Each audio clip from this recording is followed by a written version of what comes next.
92.5. Brooke and Jubal's second date update. Today's second date update is a little different. Actually, it started at a place where I feel sorry for almost any woman that goes there. What is it? The golf course. Why?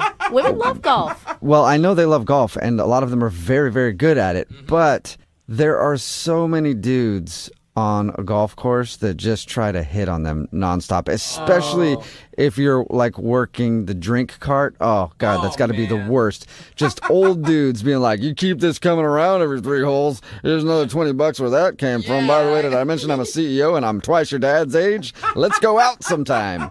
So anyway, today's second date update started on a golf course and involves an angry brother. That's pretty much all I know about it. Sounds like it should be a lot of fun. Peter, what's up? How are you? A little pissed off. I'm doing okay today. Wait, so does that make you the angry brother, or is there another angry brother involved? No, I think I'm the only angry brother on this call. Well, let's check. Is there another angry brother here? Nope, just you, Okay. Peter. All right, cool. Your email was actually a little confusing, but I want you to explain what happened. Why are you calling for a second date update today? Okay, well, I got invited by my boss to this charity golf outing. Okay.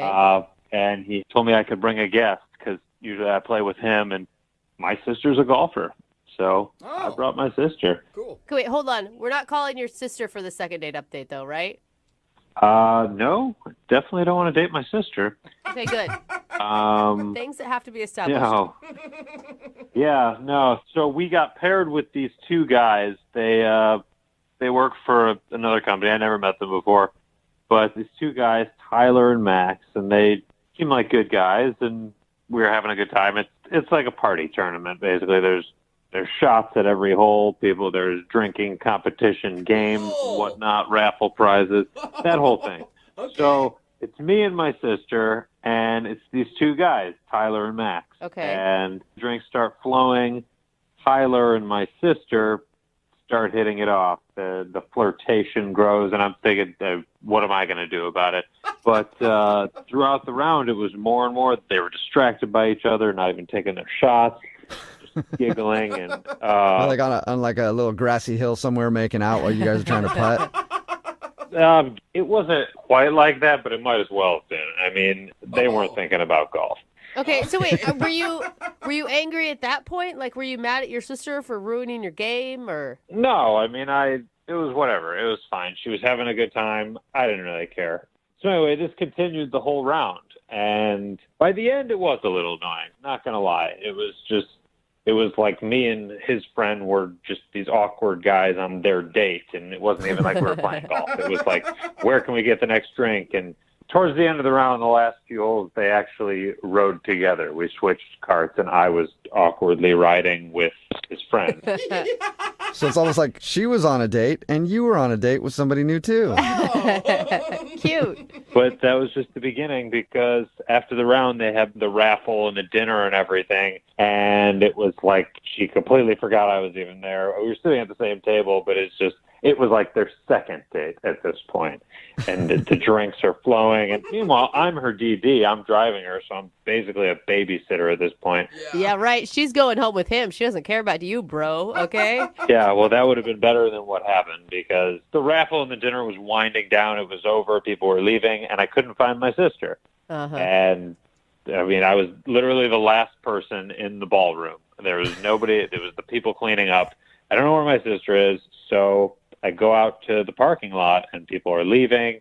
I go to my truck to put my clubs and our stuff back, and there in the bed of my truck is my sister with Tyler. Oh.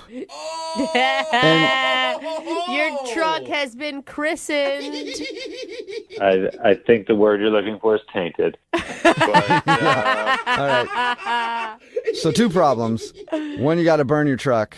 And 2, you saw your sister doing that in the back of your truck. No. Yeah, it was dark. I didn't see much. I heard more than I saw, and I quickly walked away. Oh, my God. But then you just have to wait till they finish. Like, what do you do then? Like, you're just sitting on the curb like, all right, minding my own business, twiddling my thumbs here.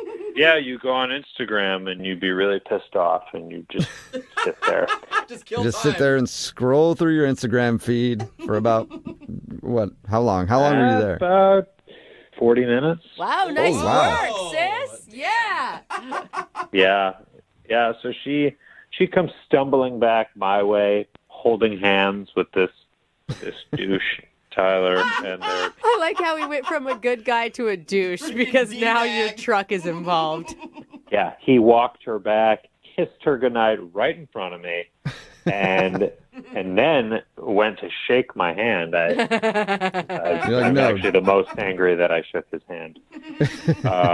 As he said goodnight, and he told my sister that he would call her. But she kept saying what a great guy he was. Like, she really thinks he was going to be something, and so I tried to be supportive. I'm her big brother, and the reason I'm calling is this guy ruins my whole experience, and now he's ghosting my sister. Oh. After all that, he ghosted her. My sister's really upset about it, and which makes me furious. Yeah. So wait, so you're calling for your sister so that we can call him and you can get her a second date? I don't want to get her a second date. I'm calling to find out why he ditched my sister like that. I want answers. Oh.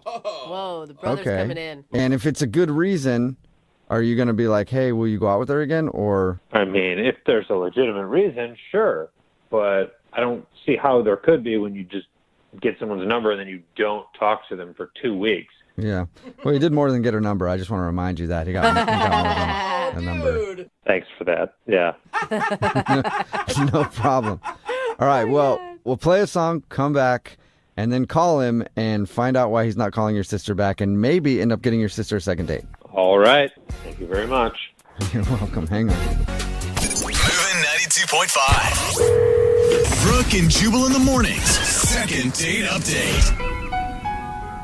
And it's a beautiful day here for your second date update. The hills are a beautiful rolling green. The grass has been perfectly manicured while the employees of a company golf tournament get properly tuned up by taking shots on every single hole before the action really starts, because everybody knows the game really starts after the golf tournament, where the employees get even more tuned up and in the night by hooking up in the back of their brother's truck.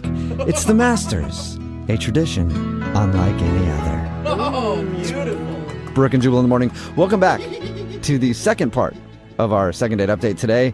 And why the golf intro? That's because Peter is on the phone, and Peter doesn't want a second date today. Peter wants to get his sister a second date, or at least find out why the dude that hooked up with her in the back of his truck at his company's golf tournament won't call her back. Peter, are you ready to go? Yeah. Peter, I forgot to ask you, does your sister know you're doing this? No. She doesn't. Do you think she's going to want that? My sister's really upset about this. She really liked him, so... All right. There we go. What's your sister's name, by the way? I never got her name. Leah. Leah, okay. And when I call this dude for the second date update, I'm just going to say that she wants to know before I bring you on the phone, okay? All right. Appreciate it. Well, let's do this. There's a slight easterly wind in the air, and I think it is the perfect time to dial the phone number. So let's dial away.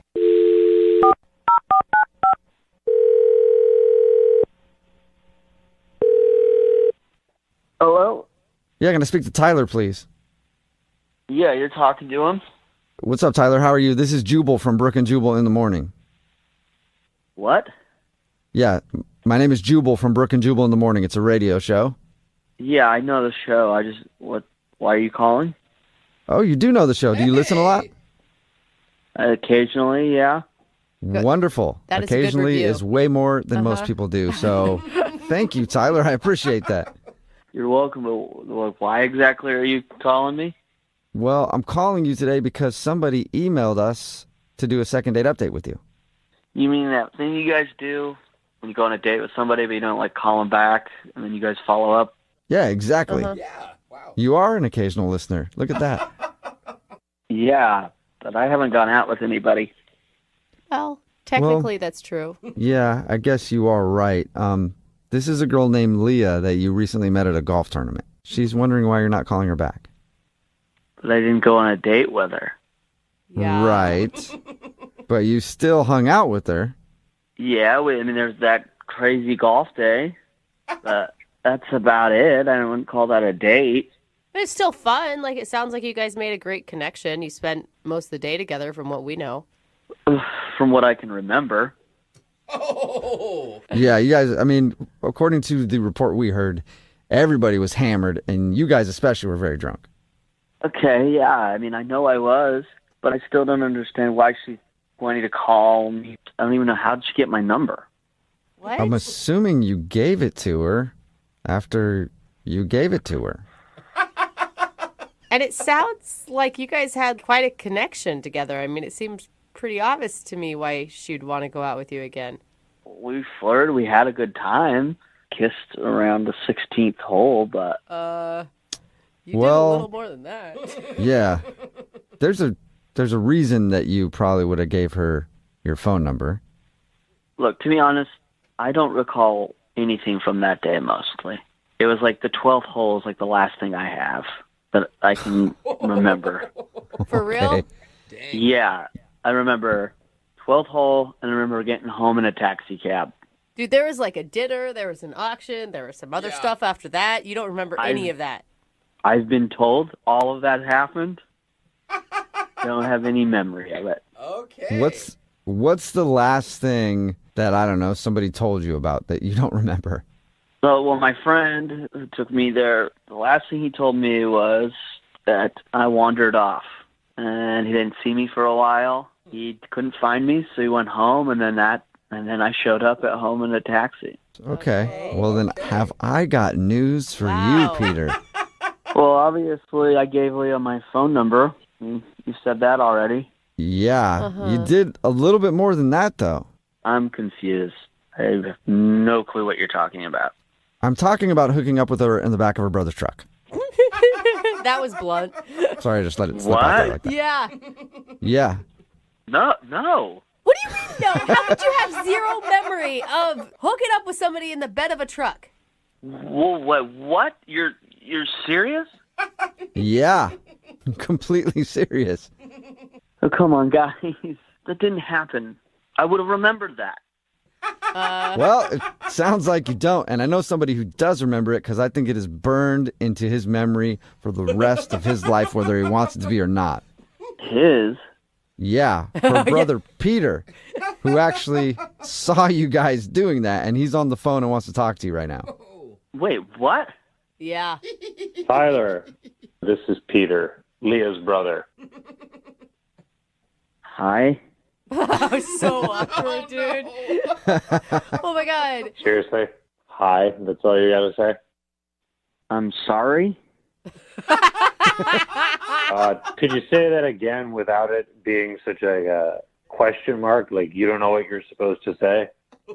Well, I'm just I'm just confused. I'm sorry. Are you confused about the fact that you're a real piece of Oh. Well, I'm not. Man, I just don't remember anything. Peter, don't you think that it's kind of a valid excuse why he hasn't called your sister back since he doesn't remember it? I'm glad to know that. I mean, that makes sense, but at the same time, I can't believe that my sister is feeling so terrible about missing out on hearing from a guy like you. Oh. A guy like me? I'm a really nice guy. I would have called her back. It's just I drank too much that day. It's just a circumstance. Oh.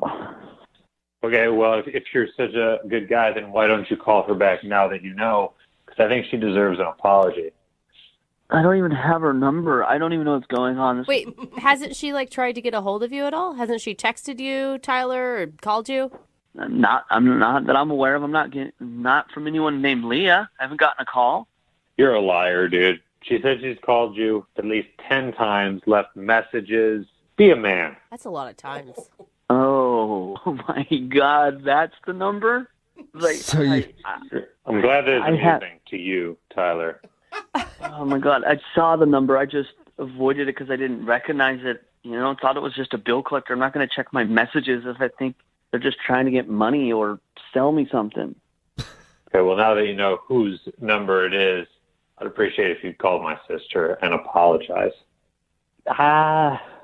You can. tell her that What? I'm sorry. You don't want, Tyler, you don't want to call her girl. back? Okay. Tell her. Look, it's. I mean, whatever happened. I thought she was cute, but I wasn't like attracted. I didn't see anything going further beyond just like a fun. Okay, no, I don't want to hear anything else out of you, Tyler, other than I'm going to call your sister and you're going to ask her out on a proper date. Oh. Really? I don't think I could do that. I think you So can, silly. Tyler, and here's why you can, because if you don't, I happen to know who your boss is. Whoa. Because that tournament you were at, that was put on by my company. So if you don't remember what happened at that event, if you don't call my sister, apologize, and ask her out on a date, I'm going to report your actions back to your boss. What? Ooh. Are you like blackmailing him right now, Peter? Absolutely. Nice. Wait, why would your sister even want to go out with a guy who doesn't remember sleeping with her? I'm going to give her the chance to turn him down if that's what she wants to do, but he's going to man up and make the call, and if he doesn't, I'm going to get him fired. Oh. Whoa. Come on, man. Are you serious? You're gonna get me fired over this? Oh, yeah. Oh, come on, guys. I think he's serious, Tyler. I Yeah. would call her. That's a big Just brother. saying. It was a drunken mistake. Come on, can't you just give me a pass on this? We've all done stupid stuff. It was a drunken mistake that happened in the back of my pickup truck, so I'm kind of taking it a little bit personally, Tyler. So you better make this right, ass. Oh. In that case, Tyler, would you like to go out with Peter's sister Leah on a second date? We will pay for it. Well, I guess I don't have much of a choice, so yeah. This is the start of a romantic story. It really is. Yeah. All right, good. I'll be expecting you to call her by tonight at the latest. Ah, Oh. okay. Okay. All right. Well, man, this is a beautiful love story. Yeah, I can't wait for their wedding. I don't think there's gonna be a wedding, but I'll be calling her. Great. I'm certainly hoping that there isn't. All right. Well, that's a successful second date update. Both of you guys take care, all right? Thank you. Ugh. Brooke and Jubal in the morning. Text in at 592 that says, Brooke and Jubal in the morning. Entertaining extortion along with your morning coffee. It's true. It's what we do here. so We support bad. extortion and blackmail and all other types of crime, really. We don't Brooke and Jubal support in the it. morning, talking about today's second date update. If you missed it, Peter wanted to call Tyler. They didn't go out together, but Peter took his sister to a golf tournament. It was like a work golf tournament. And his sister got very drunk and ended up hooking up with this dude, Tyler, in the back of his truck. Not Tyler's truck. Peter, the girl's brother's truck. Yeah. And he saw it. And then the dude wasn't calling back. So Peter wanted to do a second date update to confront him about it. And it turns out Tyler didn't remember a single thing. And that's why he wasn't calling her back. I'm sorry, but in this whole thing, the brother, that's just creepy, man. You don't get involved in your sister's sex life. I mean, Yeah. just stay out of it. No. I think he's being No. a good brother. She was No. upset. He wants to get to the bottom of It's it. creepy. And then extorting the guy to make him go out with his sister, or like at least apologize, I guess. Yeah, because it was a work thing. He said, if you don't call my sister and apologize and ask her on another date, then I'm going to tell your boss how drunk you got and what you did in the back of my truck. And the guy was like, okay, I guess I have to.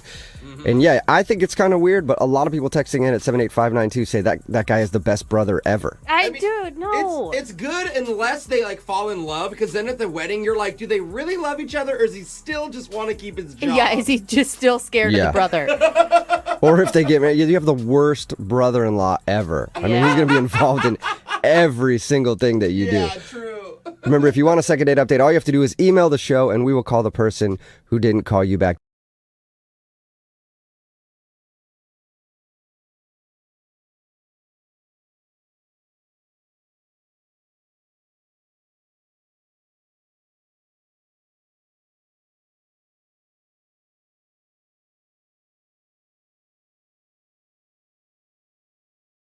Moving 92.5. Second date update. We got an email from a mystery guy who wants to get a second date update. Why a mystery? He requested that we not use his real name during the call. And how is the person going to know who we're talking about? That's a good question. Okay. And I don't know why he doesn't want to use his real name if he's maybe in the witness protection program. Oh, that's obviously what we should go to first. Or if he's maybe trying to have an affair and doesn't want his wife to find out about this. Oh, dang. Or maybe his real name is just super sad and embarrassing. Like Stevie Sharts. Oh, what a terrible name. Or Will Whack Me. I don't know. You never forget Will Whack Me, though. No, you won't. Let's talk to him. First, what fake name would you like to go by, and why are you hiding your identity? Hey, guys, I'm going to be using Chip Green. Chip Green. Like a chocolate Okay. chip? Why All right. pick such a lame fake name? Chip? Hey, don't make fun of his name. Sorry to all of our listeners named Chip out I there. don't know. What do you want his name to be, like Renegade? Like, I don't it's not know, supposed just- Yeah, to be cool. why- Something badass. Why are you hiding your Chip? identity? So here's the thing. I am a professional golfer, and people would know who I am if I said my name. Is this Bruce Kepka? Okay. No, and you know what? That's not true. I wouldn't know who you were if you said your name. I don't know any, unless you're Tiger Woods. I'm not Tiger Woods. Okay, then I wouldn't have known you. All right, then now I get the name Chip Green. Ricky Fowler? I get it. That's- Yeah. That's clever. Could have been rough fairway. Yeah. No? Okay, Nope. didn't think He that was didn't funny. like that Apparently one. my golf humor is not on par. All right. Hey, another Oh. goal. There's layers to this, Oh, guys. God. This is going to be a long I'm call. with you, Brooke. All right, Chip. Fantastic. All right. So, Chip, tell us about the woman that you want us to call today. What's her name? Her name's Stephanie. Okay. And I'm guessing since you're a professional athlete that you don't often not get a call back. You would be correct. Okay. Okay. Yeah. So, how did you meet Stephanie? It's a dating website like, OkCupid, but it's specifically for elite millionaires, executives, sports stars like myself. So Uh-huh. are Ooh, the that's cool. do the women on this site also have to be that elite? No, they kind of just have to look good. I mean, there's no Oh. net worth qualifications for them. Okay. Oh, So this is like okay. a sugar daddy type situation. Not at all, not at all. It's a way to find a different class of people, for people like me who are in the public eye. And, I'm looking for a real connection. So you actually want a relationship. Oh, absolutely. So what about her stood out?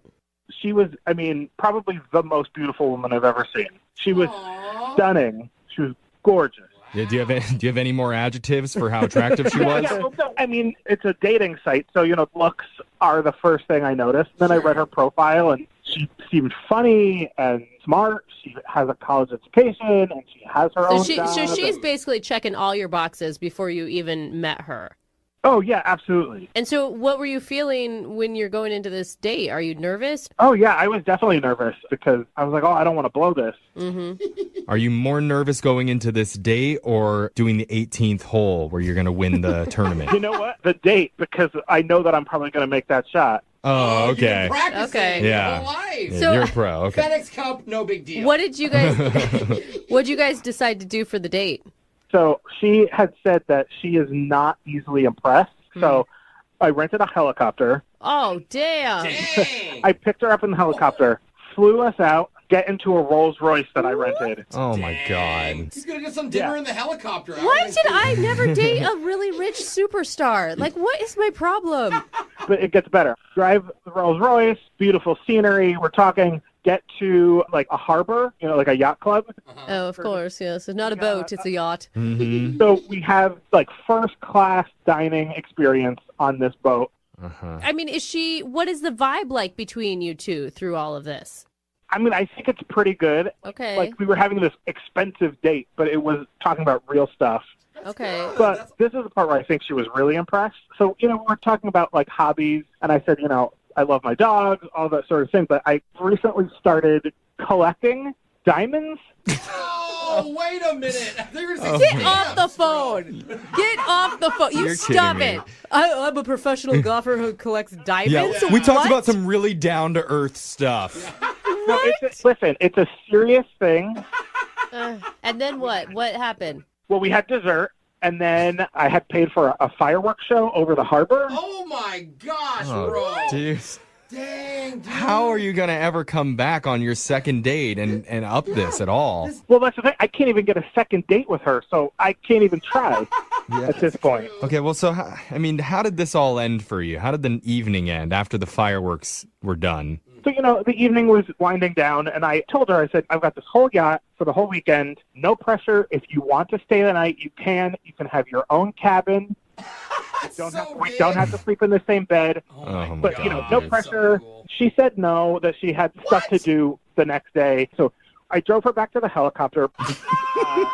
I was staying on the yacht for the weekend because, why not? Yeah. And then, what was the last moments before she got on the helicopter? Well, it was like a nice kiss goodbye. And then, she waved through the window as like the helicopter was going up. And that was it. That's the last I've heard from her. It could be that she just met a better millionaire on that same dating website. I'm not to be terrible. Yeah, someone but that actually owns a yacht. If you described her as the most beautiful woman on that dating site that the elite people are on, maybe she's got options. If you say so. But at least like a text, even if I had taken her to like Arby's, I would want to text her. It was like, thanks for dinner. Man, she gave you nothing afterwards? Nothing. Oh, that's kind of rude. Yeah. But they did kiss. Last time I hung out with a diamond collector, I at least said that was great. Yeah. She at least gave some over-the-shirt stuff. But I don't know. Okay, let's call Stephanie. We'll play a song, come back, and we'll get you your second date update, okay? All right, thanks, guys. All right, hang on. If you're just tuning in, we are #blessed because we've got a pro athlete on the phone for a second date update. Not sure exactly who he is because he asked not to use his real name. Instead, he wanted to use the alias Chip Green because he's a pro golfer. I just got it, Chip. Yes. Just now got it? I didn't know. Well, you made fun of him for being so lame. Chip onto, the green. Yeah, it could have been Chip Putter. And we already have a bunch of people texting in, guessing who you are, but Chip met a gorgeous woman named Stephanie on a dating app for ultra-rich and famous people.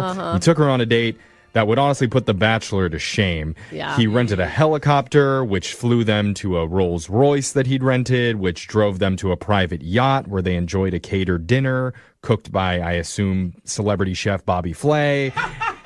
And then to finish off the night, he paid for a fireworks show over the harbor where the yacht was moored. And he offered to let Stephanie stay with him on the yacht for the weekend in her own private cabin, but she declined. And ever since, she's gone completely silent. So he wants some answers. Is that right, Chip? Yeah, that's pretty much it. But don't forget, I collect diamonds, and we did talk about that. Oh, yes. Excuse me. I apologize for not mentioning your new diamond collecting hobby. Chip, you say you did all of this because she claimed to be not easily impressed. Yeah, exactly. But is there any chance that by that she meant like impressed by people's personality or the intangible things that money can't buy? No, I don't think that's what she meant. It's just so much. Like the fireworks show for me would have put it over the edge. What are you compensating for is kind of almost what it feels like. Okay, well, don't you worry about that. But, I don't think she ever thought that I would call her on it. You wanted to put your money where your mouth was, is what you're saying. A lot of the money. Exactly. Okay. All right. It wasn't as much as you'd think. Sure. Yeah, I think we have very different ideas of what is a lot of money and what is not. Humble Chip. Not bragging at all about his date. Let's call Stephanie right now and figure out why she's not getting back to you. You ready? I'm all ready. Thank you, guys. All right, here we go. I'm dialing the phone number right now.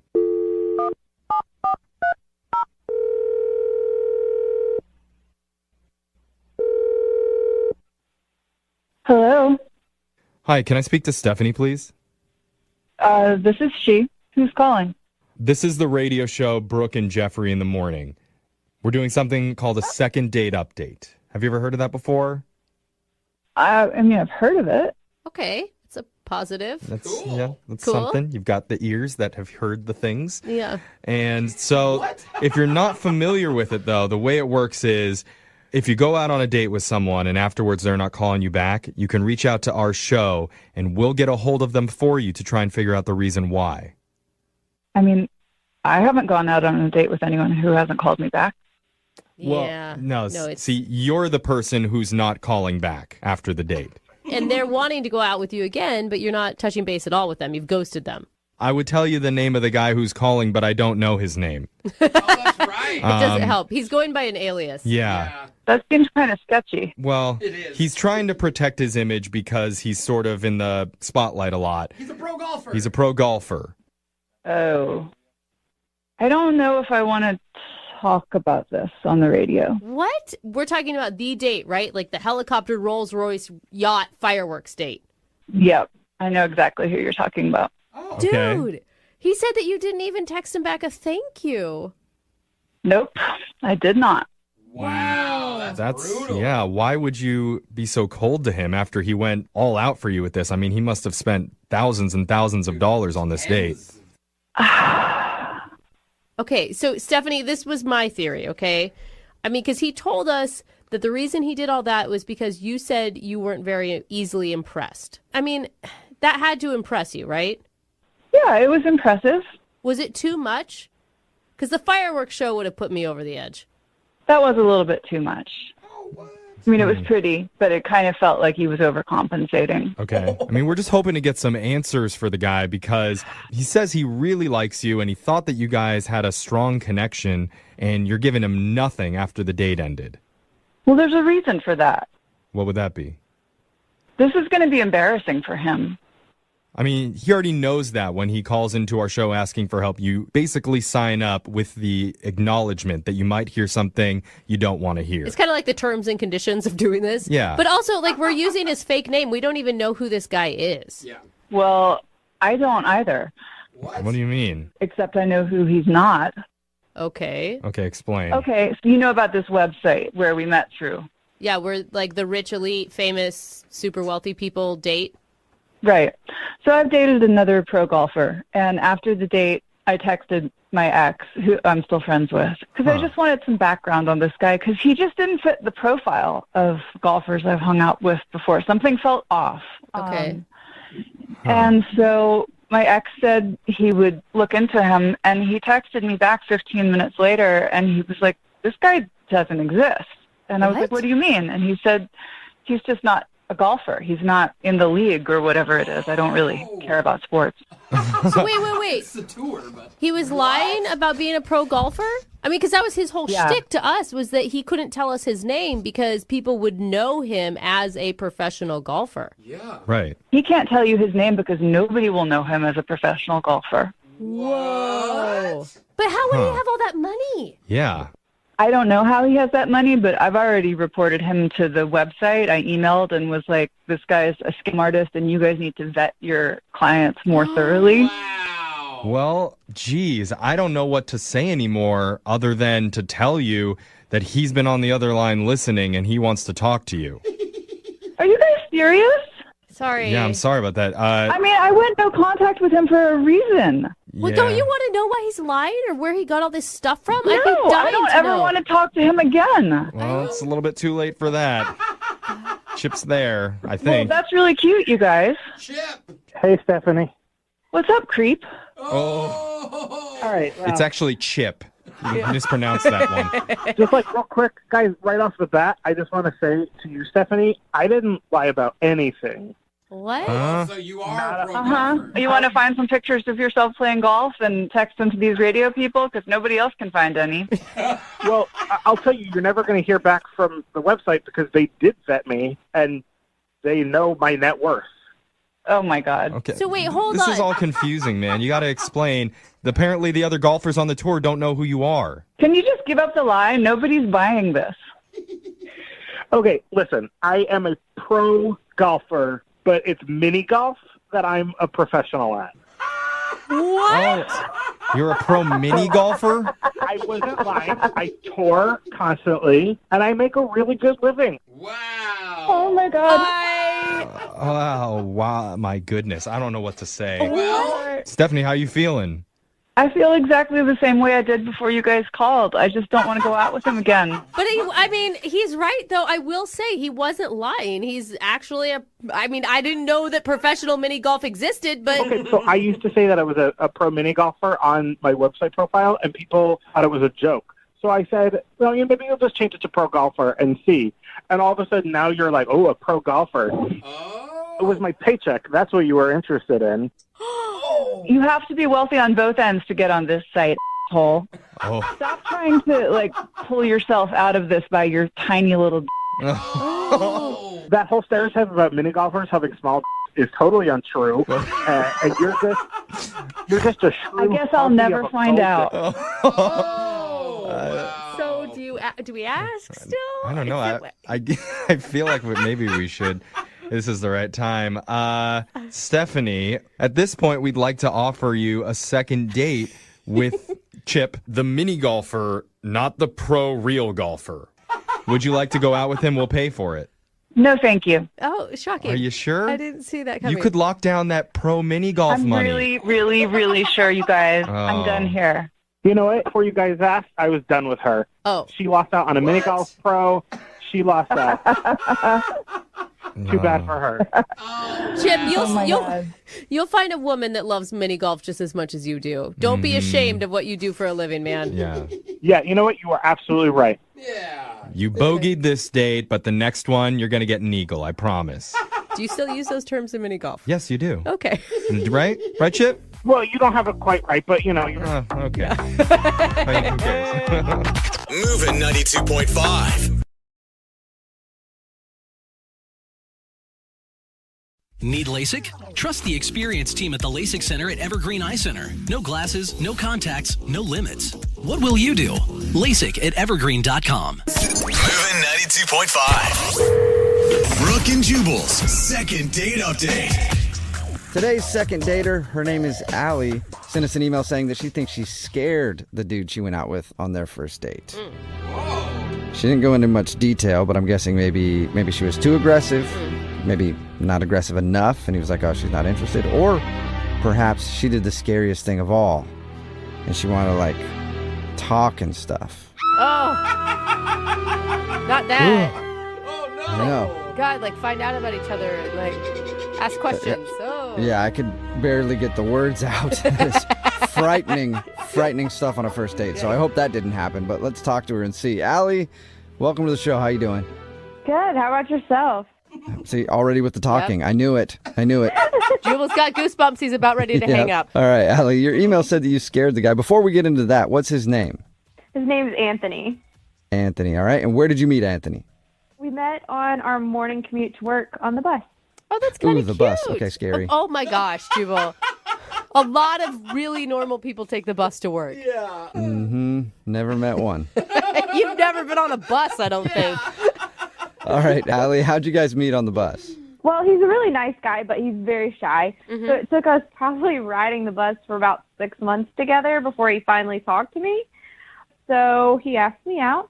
Oh, cool. And I was just like, okay, why not? My last boyfriend was a jerk, so thought maybe a nice, shy guy would be a good choice this time. Did you say that to him on the bus? Like, oh, why not? No. Okay. And what were you feeling leading up to the date? Oh, I was feeling pretty good about it. I mean, I'm not scared of much. Okay. Yeah, and it sounds like anything is better than your ex, so pretty much. All right, what'd you guys do when you actually went out? So we went to the shooting range, which is more my thing. Whoa. Oh, okay. That was your choice. Yeah. Okay. And had he ever been to the range before? No. And he was a little bit like, okay, well, do you want to go out to dinner and, talk and stuff? And I was like, oh, no, let's go to the shooting range. Because my theory is dinner, movie, all of that, everybody's on their best behavior. So you don't really get to know much about them, I don't feel like. So, in my opinion, going to the shooting range and putting a gun in somebody's hand really brings out the real them. It shows you if they have confidence, if they're a wimp, Dude, I'm kind of scared of you right now. Yeah, that's aggressive. I mean, maybe it scared him when I shot the, bad guy in hostage target and I shot the bad guy right in the center of the head. Maybe that scared him. I don't know. Well, that was going to be my other question. Did you like bring your own target and it was actually a picture of his face? Like that could have scared somebody. How did he seem to react when you took him to the shooting range? Was he cool with the gun or was he, like you said, scared of it? Well, he seemed a little bit nervous, but I shot first and showed him the ropes, showed him how to use the gun and everything. And so his turn came, and first time he shoots, he, kind of screams, whoa, and, starts laughing. And, at first I was like, oh, are you okay? And he's like, yeah, that was cool. And, he seemed like he was okay with it. Uh-huh. But after another shot or two, he just seemed to get more and more shaky. And then he was like, oh, I need to go outside. And I was like, okay. And it seemed a little weird. But after I finished my next round, I went out to check on him, and he still seemed like he was shaking a little bit, but he was on the phone. And when he got off, he was like, I'm really, really sorry. I have to go. Whoa. I was like, oh, is everything okay? Are you okay? And he's like, yeah, there's just something. I have to go. And weird. I haven't heard from him since, and tried texting him a couple times. How much do you think the gun range had to do with him not calling you back? I mean, do you think he was maybe making up an emergency, or he realized that, hey, I really like guns and I need to enlist in the military now, and that's where he went? Like, I really don't know, because like I said, at first he seemed really excited, but then, catch him outside with a phone and saying he has to go, like, and not giving me any kind of reason, it did kind of make me wonder if it did scare him. But I don't know, like, I didn't really think it was that scary of a thing to do. I think it's weird, too, because he asked you out. And even if it was a little scary, because guns can be scary. Yeah. Yeah. But why wouldn't he just say, hey, let's get out of here and go do something else? Yeah, I don't know. did you notice his pants? Did he maybe tinkle his pants because he was nervous shooting a gun and he's embarrassed now? I don't think so. Not that I saw. Okay, and you've tried reaching out to him a few times and he has not responded at all. Yes. Okay, have you tried writing something down on a bullet and shooting it in his door? Oh my gosh, no. Well, that's another option. No. All right, well, we'll play a song, call him, and hopefully he answers and we can get you a second date update, all right? All right, thank you very much. All right, hang on. Moving 92.5. Brooke and Jubal in the mornings. Second date update. And welcome back, ladies and gentlemen, to the second date update, and also the new Broadway smash hit, Allie, Get Your Gun. Oh, how cute. Starring Allie, who took her date to the gun range on their first date, and co-starring Anthony, the person that she took to the gun range and isn't calling her back, probably because he tinkled himself because he's scared of guns. Let's find out the dramatic conclusion right now in Allie, Get Your Gun. Allie, did I about get that right? Oh, sure. All right. If you're just joining us, Allie took her date to the gun range. In the middle of it, he excused himself to take a phone call, looked rather nervous, and then left and hasn't talked to her since. So we're trying to figure out why. And Allie, I didn't ask. I mean, if he is scared of guns, are you still wanting to date him? I mean, I think it's sexy when a guy knows how to handle a gun, but I would still give him a chance. I mean, he's a really great guy. Okay. Yeah, and maybe you can teach him how to be a man. It's not being a man if you're a little afraid of guns. You should be afraid of guns. They could kill you. All right, here we go, Allie. Gonna call him after a brief intermission, so everybody can get their corn nuts and licorice and head right back to their seats. It's Allie, Get Your Gun. Oh, my All right, gosh. here we go. Dial his phone number right now.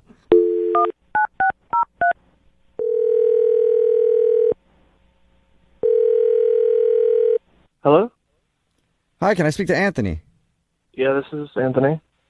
Hey, Anthony, how are you? This is Jubal from Brooke and Jubal in the morning. What? My name is Jubal. I host a morning radio show. It's called Brooke and Jubal in the morning. So I'm on the phone. Also, Brooke is here. Hey, Anthony. And Jose is also here, too. He's on the phone, too. So you got three of us on the phone with you right now, Anthony. Okay.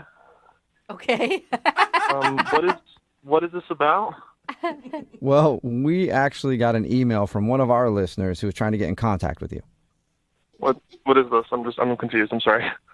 Well, we do a segment on our show. It's called the Second Date Update. So you recently went out with a girl named Allie. Allie? Yeah. And Allie emailed us because you're not calling her back. Right. Yeah. Right. That was not a good experience with that person. Really? Whoa. Wait, she said you took a phone call outside and then, like, bailed, like something could have been really wrong. She was worried about you. Yeah, I felt really bad. I felt really, guilty, and so I had to bail. I'm sorry. That was not for me. What did you feel guilty about? Well, I don't even know, what you know or what she told you or what. Well, she told us that you guys met on the bus. First of all, weird. Okay. Weird that you're taking the bus. It's not weird. Just Jubal thinks that. But she told us that you guys met on the bus and then you went to a shooting range. And in the middle of that, you took a phone call and then were nervous and left and haven't talked to her. It wasn't my idea to go to the shooting range, though. So you didn't like the shooting range? Well, parts of the shooting range were not for me. But how is Like that the bathrooms her are fault? dirty, or what do you mean? Like, what part didn't you like? Okay, Okay, so we were at the shooting range and we shot some bullseyes, and she was helping me, and that was all right. That was fine. And then there were the silhouettes of people, and we shot some of those. That was fine too. Mm-hmm. Then they had this papered picture of a deer to shoot, and I don't know. I love animals, and she was just it was right there, and she was like, "Come on, do it!" To shoot this. I know it's not a real deer, but it was just she got me to shoot it, and I just felt immediately just so bad, just not good at all. Oh, that's really sweet. You felt bad shooting a fake deer silhouette?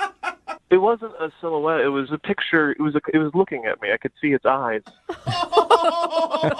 So you shot Bambi, Sweetheart. and you felt bad. Don't say that. That makes me feel even worse. Anthony, I think that's fine to have those emotions. But why does that make you not want to call her back? Well, I was feeling bad about that, and so I went outside and I called my mom, and I wanted to talk to her about it. And I was like, I feel like I'm a bad person. And she said that, yeah, I am. Oh, my gosh. She confirmed that you were a bad person? Well, yeah. I mean, the way she said it, it's you start with paper deer, and then what's next? Plastic deer. Then it's just you're getting more normal until you hit a real deer. You're just getting used to it. It's a slippery slope. It was a gateway deer is what you shot. She said it's probably a bad influence. So she thinks that Allie is a bad influence on you because she wants you to kill animals. My mom didn't raise me that way to shoot deer, paper deer, anything shaped like a deer. We loved animals. Okay. But you were cool shooting the silhouettes of people, just not the deer. Well, they didn't have faces. Oh, okay. That makes sense. They can't look at you, Jubal. It's just a black silhouette. That's true. Good point.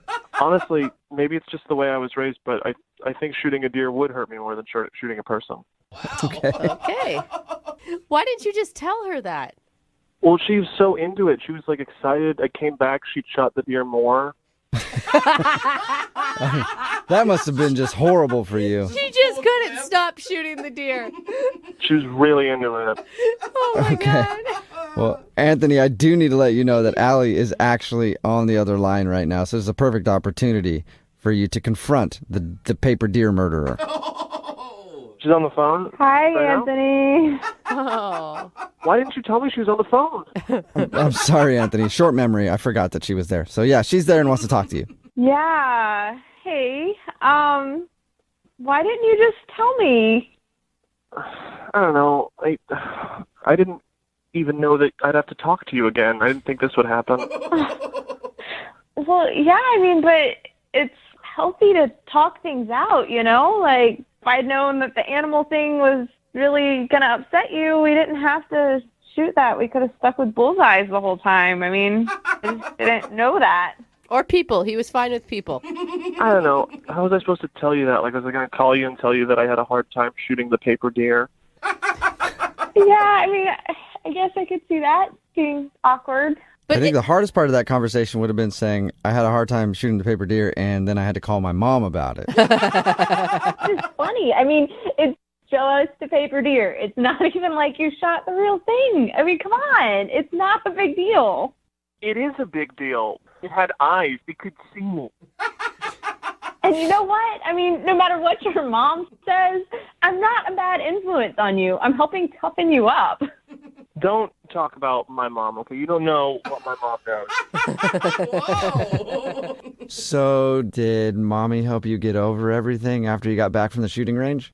I mean, I dealt with it. I went home and I cried and I donated $200 to a wildlife foundation. Oh, wow. Anthony, you really took this hard. I mean, that's good, but a lot of people would say that hunters have more respect for animals and what they eat and the time that they put into getting their food than people who just go to the grocery store and buy meat. Right?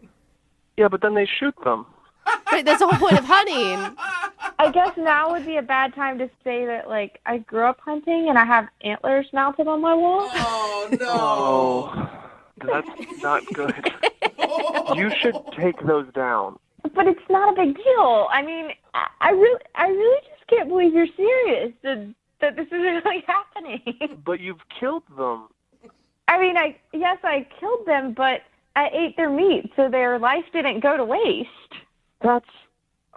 That's so gross. Oh man, All right. dinner date's gonna be real hard for you too, isn't it? I mean, are you a vegan?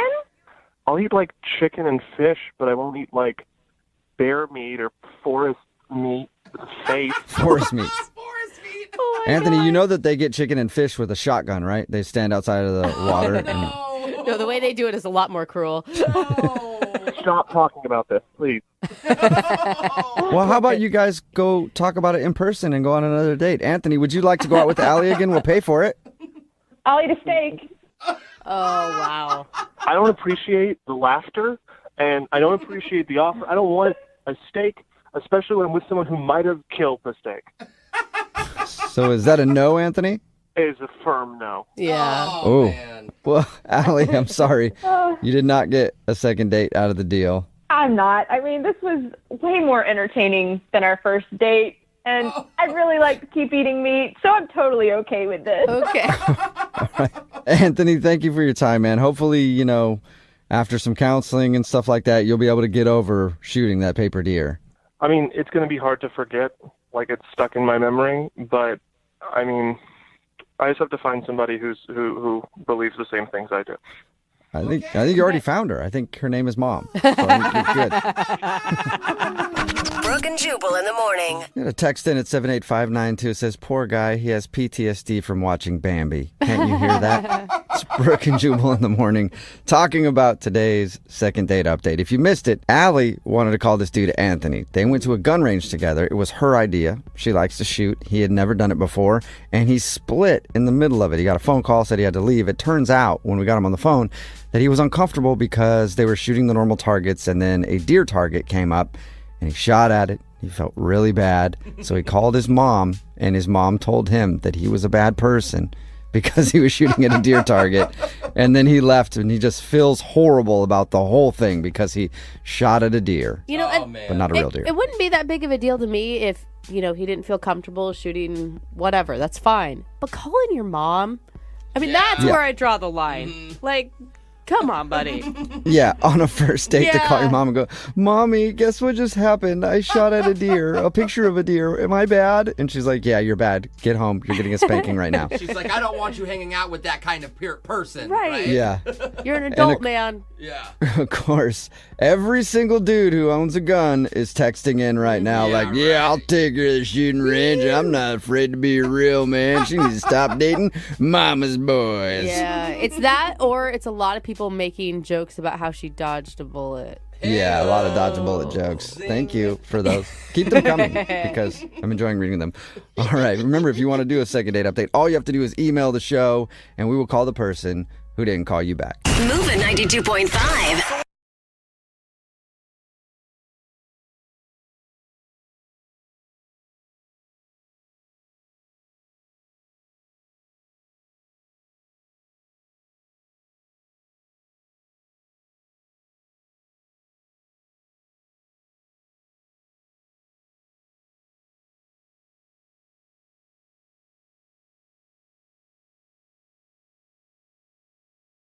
Moving 92.5. Brooke and Jubal's second date update.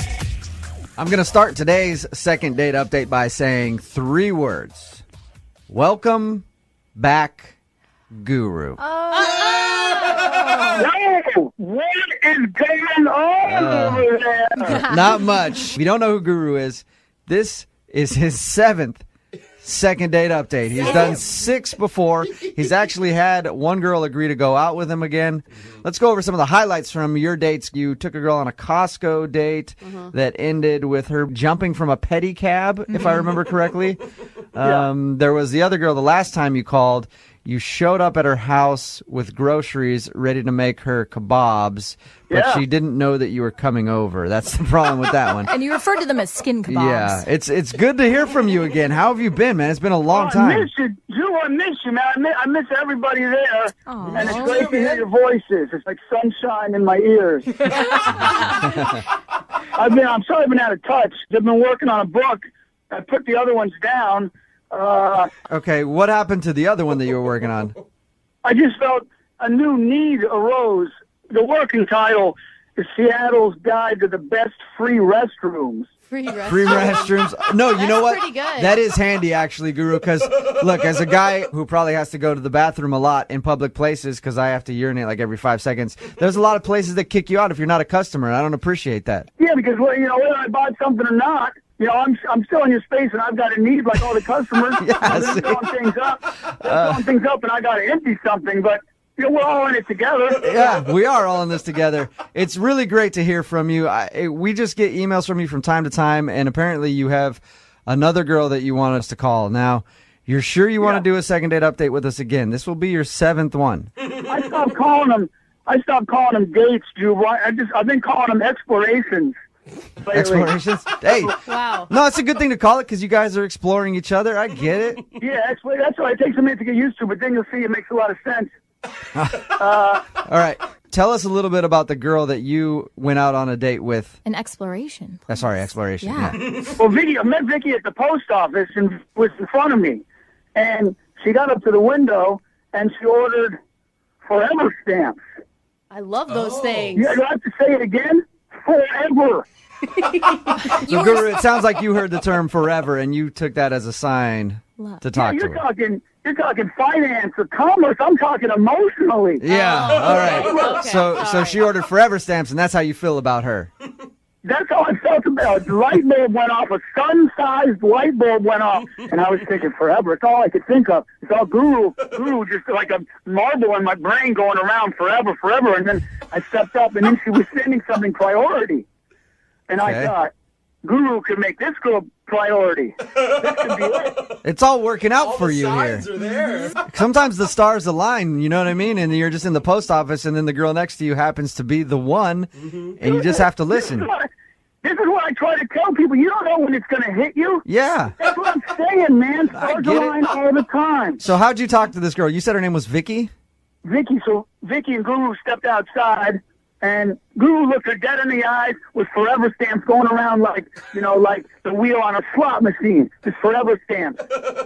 Anyway, I don't know if that made any sense. I'm a little in love right now. It made. Hey, you can't be expected to make sense when you got all those emotions running through your body. I understand. It's a chemical reaction, Jubal. Yeah. It's a chemical reaction. Look, you're excited and you're nervous because you're doing another second date update with us. It's understandable. So she said she would go out with you, and then what happened? What'd you guys do? But so Guru went out and bought a bunch of Post-it notes. Uh-huh. And we wrote a bunch of positive things on them. And Vicky chipped in, and I wrote a bunch of positive things. And some were things that Jubal taught Guru. Mm-hmm. And then we spent about an hour and a half sticking these Post-its on people's mailboxes. That's fun. Yeah. Cute. You got any examples of what they said? Guru's been trying something new lately. I've replaced bad words. If people are aggressive, they have bad feelings, I'll replace the bad word with the word flower. Uh-huh. So if someone would say, hey, you blank off, I would say, hey, why don't you flower off? Okay. So if I say, hey, this is my friend Guru, he's a badass mother flower, that's how you say it. Okay. Exactly. So you guys did that, and then what happened? How'd the rest of your date go? Well, Guru was a little tuckered out, so we sat down in a park and had a really nice conversation, really smooth. And but I was still feeling good. Vicky had Guru kind of, heart on a pogo stick. So I said, well, let's keep giving back. We should pick up some garbage here in the park.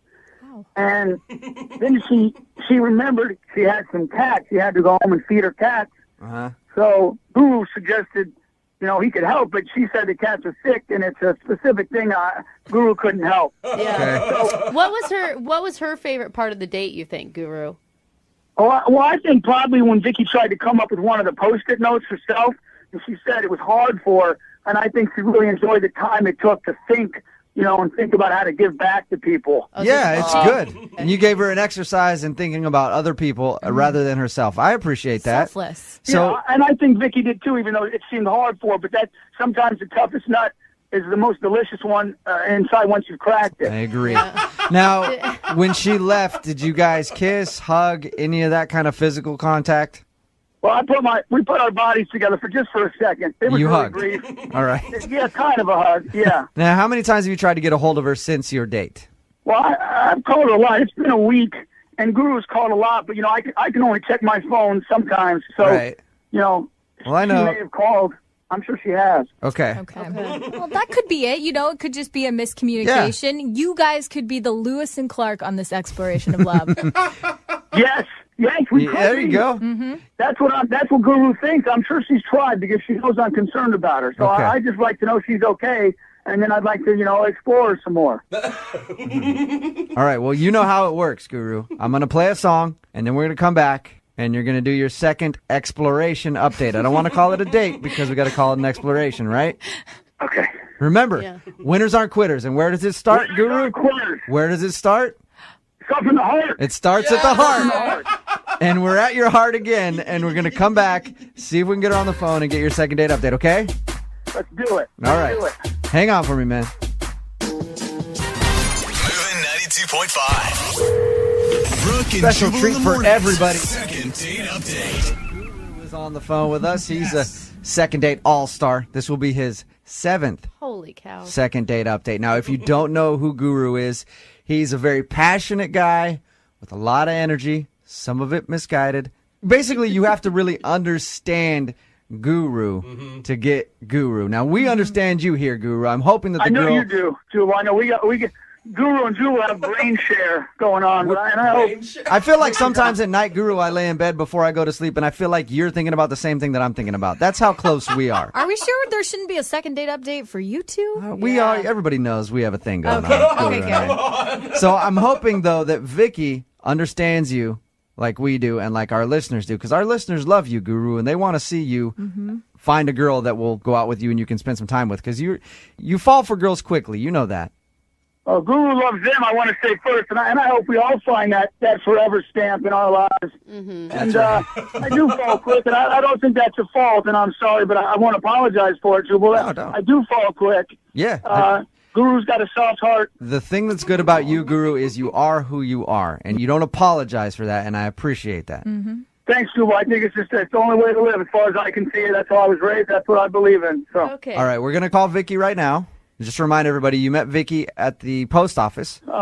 She was buying forever stamps. You heard the word forever, and you knew that you should ask her out, and then you guys kind of went to the park on your date, and you haven't been able to get a hold of her since.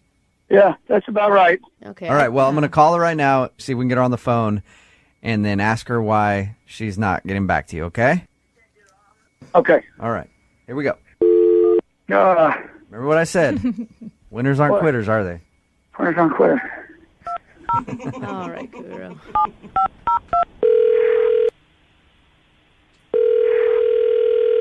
She's not picking up. Hang on. Hello. Hi, is Vicky there? Yeah, this is Vicky. Hey, Vicky, how are you? My name is Jubal from Brooke and Jubal in the Morning. Okay.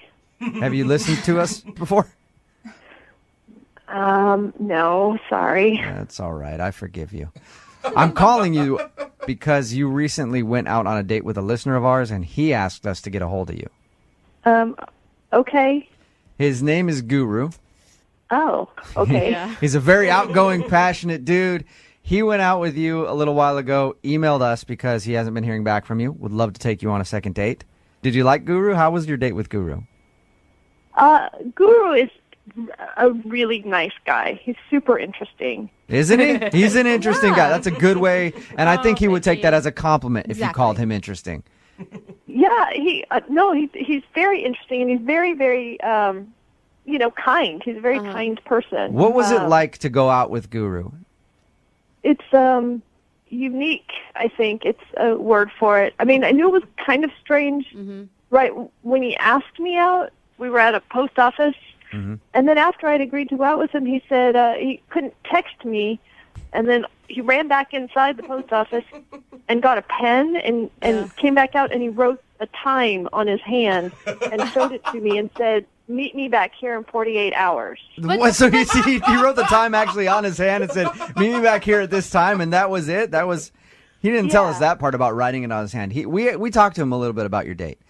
Oh, he didn't tell us that much. He just said that he met you at the post office and asked you out, and you agreed to it, which is cool. Yeah. And did you like what you guys did on your date? He told us that you put Post-it notes on mailboxes, like with inspirational things on them, and then went to the park. Yeah, it was I can honestly say I've never done that on a date before, you know, and I thought it was really nice. I mean, and we picked up trash, you know, in the park to sort of give back to the community. He wanted to do something like that, and I thought that was fine. It was a nice thing to do. Okay. And then at the end of the date, we were at the park and we sat down, and he said he had a surprise for me and he wanted me to close my eyes. So I did, and were you nervous about that? I knew it would be something that I couldn't expect, but I wasn't scared or anything. Right. So I opened my eyes, and he had put a scarf around my neck, and so I said, "Thank you." He was really excited about it, and then informed me that he had found it while we were picking up the trash. Oh, gross. Oh, nasty. Oh, no. Oh, did He gave you a scarf that he found on the ground for picking up. But that's still a nice gift. I mean, he wanted to give you something. Yeah, and I didn't want to offend him because you're right. I mean, he totally viewed it as a gift, and he found this thing and he wanted to share it with me, and so of course I didn't want to hurt his feelings, but in my brain, I'm now wearing garbage, you know, Yeah. so it was hard, and so I convinced him that the best thing to do would be to donate it, and then someone who really needed it more than I did could appreciate it, Right. and so he was okay with that. That's good. What would you say to Guru right now if you could say something to him? If I could say something to him, I would just say that, you know, I had a very interesting time with him, and he's a really, really nice person, and he's just not someone that I am personally interested in dating. Okay, well, you just kind of told him that because Guru's actually listening. Vicky, what I was trying to say was that we've all been discarded. Someone has tossed all of us away at least once. And what Guru was trying to tell Vicky is that you could be my scarf. And I found you, and we could be together. And someone threw that away and didn't see value, but I see you as a million forever stamp in my life. And Guru, Vicky, if you just give Guru another chance, I won't put any trash around your neck. That's not how I saw it, but I won't do anything like that. And I'd love another chance to explore you and explore us. That's really, really flattering, Guru. And like I guess you heard me say, I think you're really interesting, and you're a very kind person, and you're really nice. But I'm just not interested in exploring us romantically. Huh. Jubal, you want to take it from here, Jubal? Hey, Vicky, Guru is just a very passionate guy. I mean, you can see that. I would love to see you give Guru another shot. I really would. Vicky, give Guru another shot. I thought you were so smart and beautiful, and I'll do whatever you want on the next day. You can pick the whole thing, and I'll even let you pay for it. I'll let you do everything. I'd love to see you again. Oh, Jubal might even foot the bill, Vicky. I'll pay for it. If you ask him nice, Jubal might even pay for it. It's not about who pays for it, Guru. Wait, Vicky, you were attracted to him in the beginning, right? There was a spark there when you said yes. You agreed to meet a man at the post office in 48 hours. Well, I did. I agreed, to meet a man at the post office, but what I ended up meeting was a guru, and that's a bit much. That's more than a man, Vicky. That's Yeah. better than a man. Right. Guru I is tried. Guru is a better man than I'll ever be. Isn't that right? I won't accept that, Jubal. All right, so Vicky, there's no way we can get you to go out with Guru again. No, I don't think so.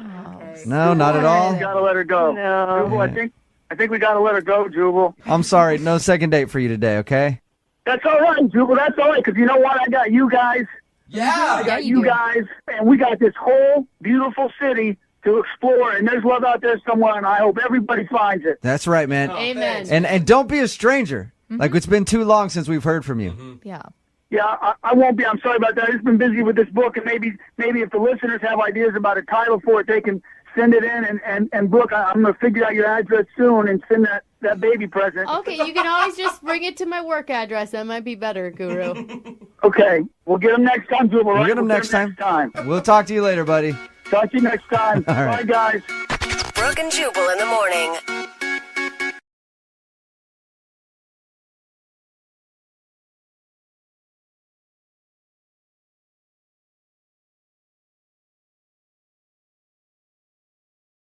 Moving 92.5. Brooke and Jubal's second date update.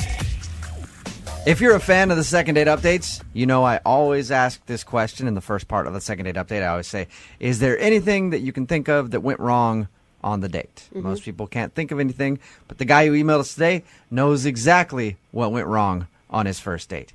He hit on the waitress while he was out with the girl that he was out with. What? Yeah, kind of a big mistake there. Tommy, how you doing? It wasn't like that. It wasn't like that. It was just she was pretty. She had very pretty eyes. Yeah. In other words, Tommy. I think it's good to let people know that they look good and that makes them feel good. In other words, you hit on the waitress. I mean, no matter what, if I'm out with someone and then they like compliment on her hair, maybe, but to go, you have nice eyes. Yeah. I did compliment her on her hair too. Oh, well then to go all the way with better. But that's the reason she's not calling you back, right? Because you hit on the waitress. I feel terrible if that's what she thinks I was doing. And what did she do after you made that comment? She was looking at the waitress. Okay. That's probably the wrong. Did her tone change? I mean, I don't mean physically did she react to it, but did the tone of the date change? I don't think so. It didn't seem that way. Are you a guy who likes to give a lot of compliments? Had you complimented her a lot that evening prior to the waitress incident? I did give her many compliments, I'm sure. Maybe too many. Just a compliment slut over there. Yeah, you got to make people work for it a little bit there, Tommy. Third date at least. And where was it that you guys met? We met on an online dating site. Okay. We talked for a couple of weeks. Then I finally got a new job, and I wanted to celebrate, so I asked her to come out with me, and she said yes. And you guys met at the restaurant? Yeah, we met, and she blew me away. When I saw her walk through the door, she was amazing. She actually looked like the picture online? She looked better than her picture. Yeah. Having done a lot of online dating, I can tell you that's not usually the case. It's actually rare. It's very rare. It's like you went out with Bigfoot. Yeah, I think I had gotten lucky. So, is that all you guys did on your date? Just go to the restaurant? No, that was it. We just had the restaurant, did a little walk through town. We really did have a great time, I think. Nice. Okay. Yeah. How did the date end? After the dinner, I paid for the date, and I was walking it to her car, having a good time, laughing. I move in for a kiss, and she gives me her cheek. So she actually shut you down for a kiss? I think so, but we had a good time. I'm not sure. So you're not positive that she gave you the cheek on purpose, or you think it was an accident that you kissed her on the cheek? It could have been an accident. Who knows? All right. Sort of like I could have been hitting on the waitress. Who knows? A lot of mixed signals. Did you guys make plans to go out again?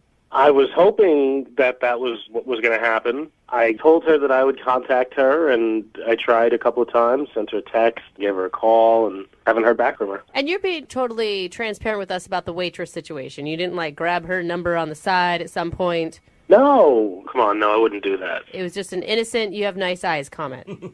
Yeah. So this whole thing boils down to you saying that the waitress was pretty. That's it? That's the only thing I can think of, because everything was great up to that point. So how long has it been since the last day you tried to contact her? About a week.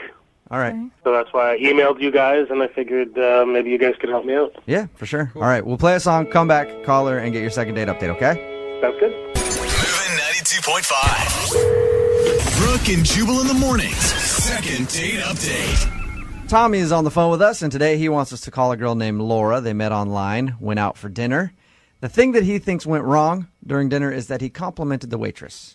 And that's when he thinks her mood kind of changed about him, which is understandable. He admitted that he complimented her hair and eyes. Tommy, you didn't go into anything else, any more detail with her that you're not telling us, did you? Like, you didn't go like, hey, nice ass. You know what I mean? While she was walking away or anything? Oh, definitely not. Definitely no, I not. wouldn't do that. I'm not an idiot. So it's just hair and eyes. That's all you complimented on the waitress in front of your date. And that's what you think could have gone wrong. Yeah, I don't think it could have been anything else. I didn't ask, was the waitress uncomfortable by your compliments? No, she smiled. She didn't seem uncomfortable at all, no. Okay, so everything seemed normal. Well, I'm going to dial the phone number right now, see if we can get Laura on the phone and find out if you being attracted to the waitress is what ruined your date. I wasn't hitting on her. It was just an innocent compliment. All right, whatever you say, Tommy. All right, I'm going to dial the phone number right now.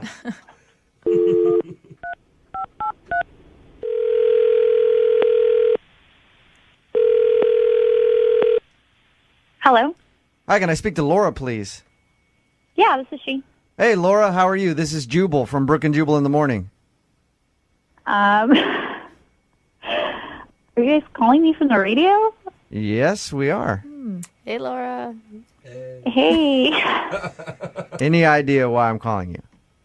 No. Should I know? Well, we do a segment on our show called the Second Date Update. It's basically if you go out on a date with somebody and they end up blowing them off, they email us to get you on the phone and ask why. So you recently went on a date with somebody who listens to our show. Oh, okay. Things just got You serious. get it now. His name is Tommy, and Tommy told us a little bit about your date, but he also told us that you're not calling him back, and he was wondering if he did something wrong. He's a really nice guy. Ouch. Yeah. That's always a bless her heart, but He's a nice guy, but what, Laura? I just can't take him seriously. You can't take him seriously? Why is that? The date just didn't go as well as he may have thought it did. Laura, he told us about your date. He said that he complimented the waitress during your date, and he thinks that might have turned you off. Maybe it felt like he was actually hitting on somebody else while he was out on a date with you. Yeah, that was part of it. So that did bother you. Okay. Wow. It was kind of made me feel like maybe he was like looking to date somebody else while he was Right. on a date with me. Is that what you mean by you couldn't take him seriously? No, maybe he's just a really nervous person. Like, it started off and he like ordered wine for us, which was a nice gesture, and he was trying to order Pinot Grigio, but he like ordered it Peanut Gregario or something. really? Oh, poor guy. I'll have the peanut noir. Yeah. Was he trying to be funny? I mean, was that just a joke that didn't go over very well? No, Okay. he just ordered it, and I tried to hold in my laugh. Oh my gosh. So he didn't know he was being funny, but he was being very funny to you. I don't know. I don't want to be like snobby or anything, but I think he might be like outside his realm of culture or something. Like, by going to a restaurant? I mean, it's Pinot Grigio. Like, So was that it, though? I mean, the mispronunciation of Pinot Grigio and the hitting of the waitress.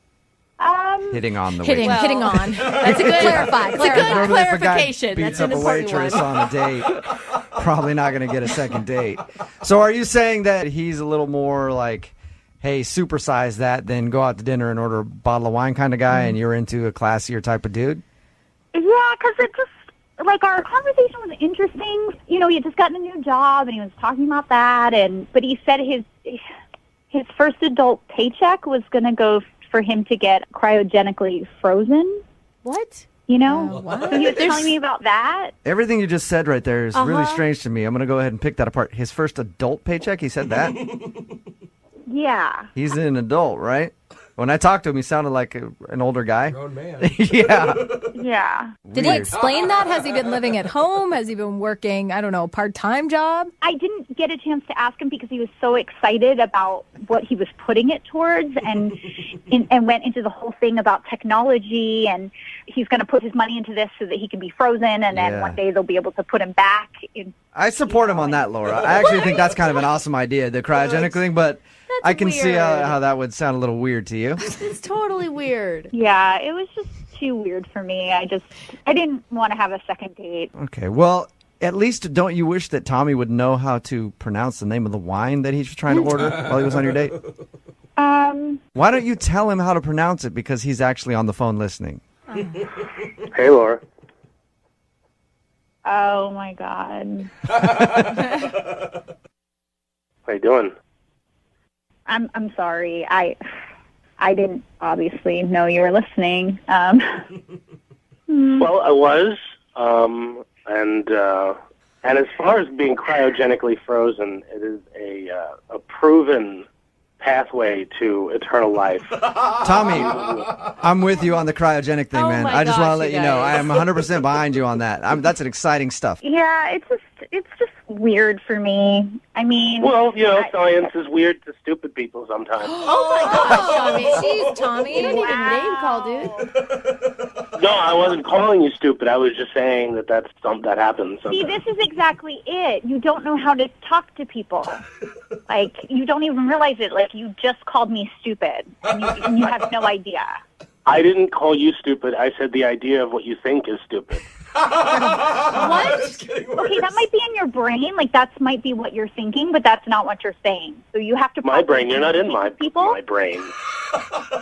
What? If you were in my brain, you would know that cryogenically freezing yourself is a viable way to live forever. Oh, my God. I think maybe you should freeze yourself right now. Tommy. I Why might. don't you just Maybe cut I will. that now? And then I'll come dance on your grave. Wow. Tommy, you are you just feeling a little hurt, Tommy, that she said that you weren't the brightest guy and that you were kind of weird? I'm a little hurt. Okay. I'm a little hurt. Are you attacking her and you know that you are?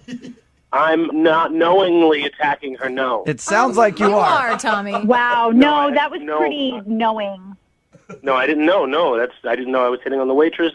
Cryogenically freezing yourself is smart, and I didn't realize that you were too dumb to get that. Wow. You're calling me dumb? You don't even know how to say Pinot Grigio. It's not Pinot Gregario. I do know. I know how to say it. I could say it right now if I wanted to. Let's hear it, Tommy. How do you say the name of that wine? Yeah.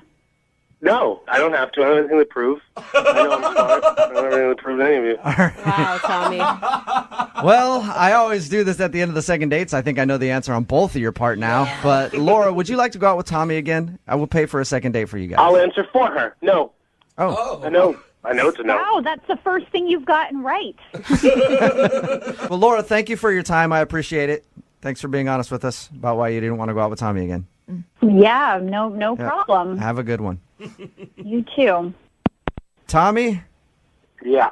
Don't take this the wrong way, but you do sound a little condescending talking to her.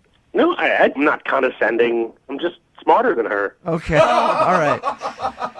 Well, hit me up about the cryogenic stuff because I'm actually really interested in that, okay? Where to go and what to do? How to do it, you mean? Yeah. Well, there's a couple of places online that do cryogenically. Okay, just email I don't us. actually want to know. don't Yeah, need just it. email me. Yeah, that's fine. Okay. Brooke and Jubal in the morning.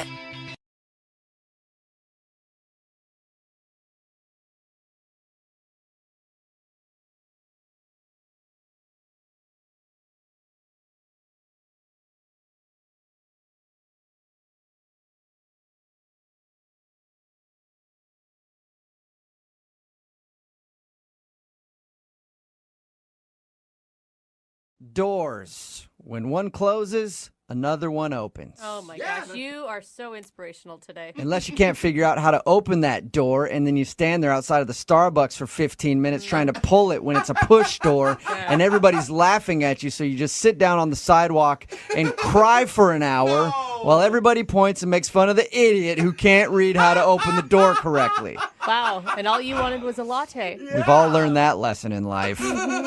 And so has Luke, who's on the phone for a second date right now. He actually met the girl that he wants to call today because he couldn't figure out how to open a door. Really? That's right. What's up, Luke? What up? Were you crying outside of a Starbucks like Jubal said? Pretty close. Pretty close. Oh, man. Really? So she must go after the smart guys, is what you're saying. Well, I wasn't smarter than the door that day, but at least I was able to meet a girl out of it.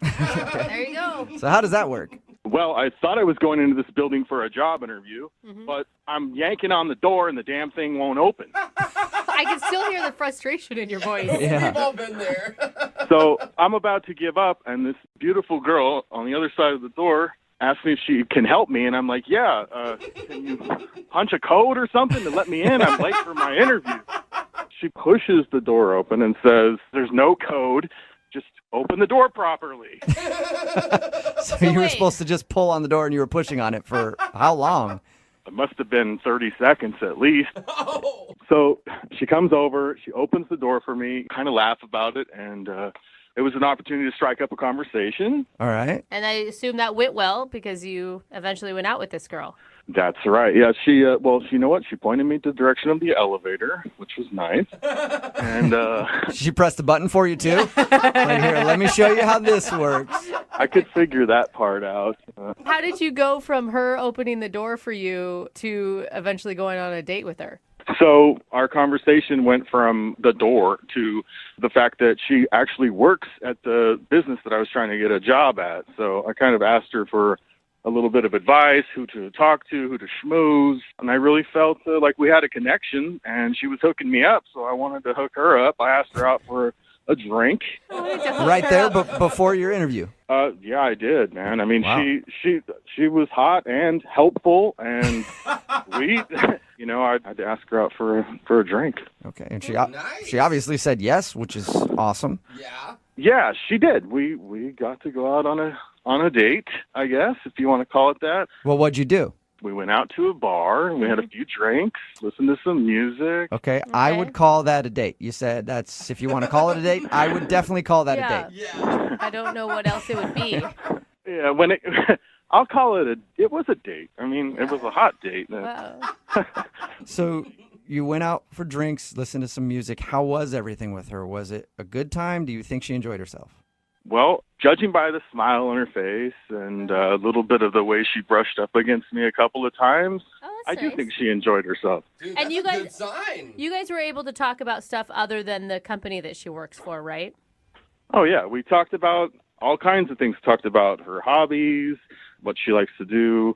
My ears are open, and, you have to take what someone says, and then you have to adjust and use that to your advantage, especially when you're talking about interpersonal relationships, female, male. I know you started this whole situation meeting her when you were going in for a job interview, but that sounds like a really good interview answer. I'm ready to hire him. Yeah.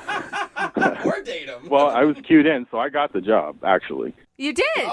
Oh, yeah. Dude, you got a date and a job out of man. one interview. Nice work, man. Exactly. But that's the problem. During the date, I told her that I got it, Yeah. and she kind of got a little bit cold on me. What? Really? I don't know if I took a position that she might have been gunning for or something, but I think that she didn't want to mix business with pleasure, I suppose. Wow. Dude, I didn't even think about that. Yeah. So how did everything end? At the end of the night, I got a little bit of nookie from her, a little bit of kiss. Wait, that's kiss, not okay. nookie. That is, we need to redefine nookie, sir. Well, there was some wetness on her lips. What? So, No. Oh, my God. look, she licked her lips before she kissed me. I'm telling you. I Okay. tasted All right. Just by that description alone, I wouldn't call you back. And how long has it been since you've heard from her after you shared that wet kiss? It's been 5 days now. Okay. And I mean, I've called her like 3 times and I've texted her about 5 times. I don't know. I'm going to have to work with this girl, and Right. I need to smooth it out before we start. If she's not going to be down with me sexually or whatever, that's fine, but we need to get along because I need this gig. Okay. Oh my well, God, it's like I we thought you will- were so normal, and in 2 seconds, you changed my entire opinion. we will play a song, come back, call her, and get your second date, and then we'll find which way she's down with you, okay? That sounds good. All right. Hang on. If you're just joining us for today's second date, Luke is on the phone, and today he wants to call a girl that he shared a sloppy, wet kiss with. That's how he described the kiss at the end of the date.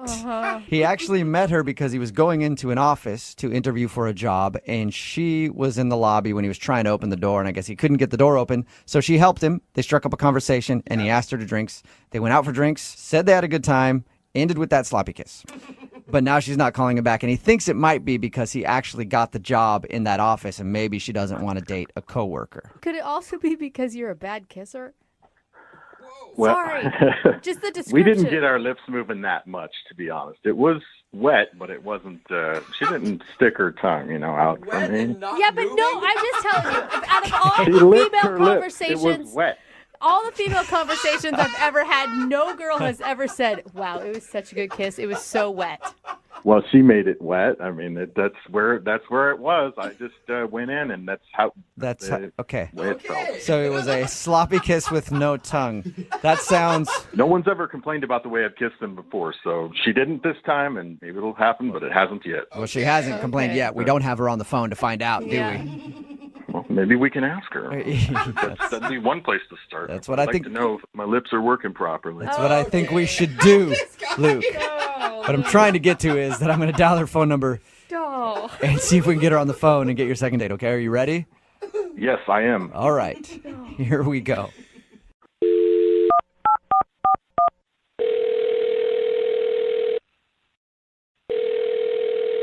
This is Antoinette.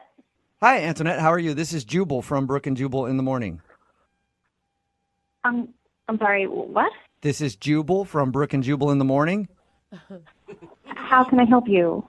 Well, I actually wanted to talk to you because one of our listeners sent us an email about you.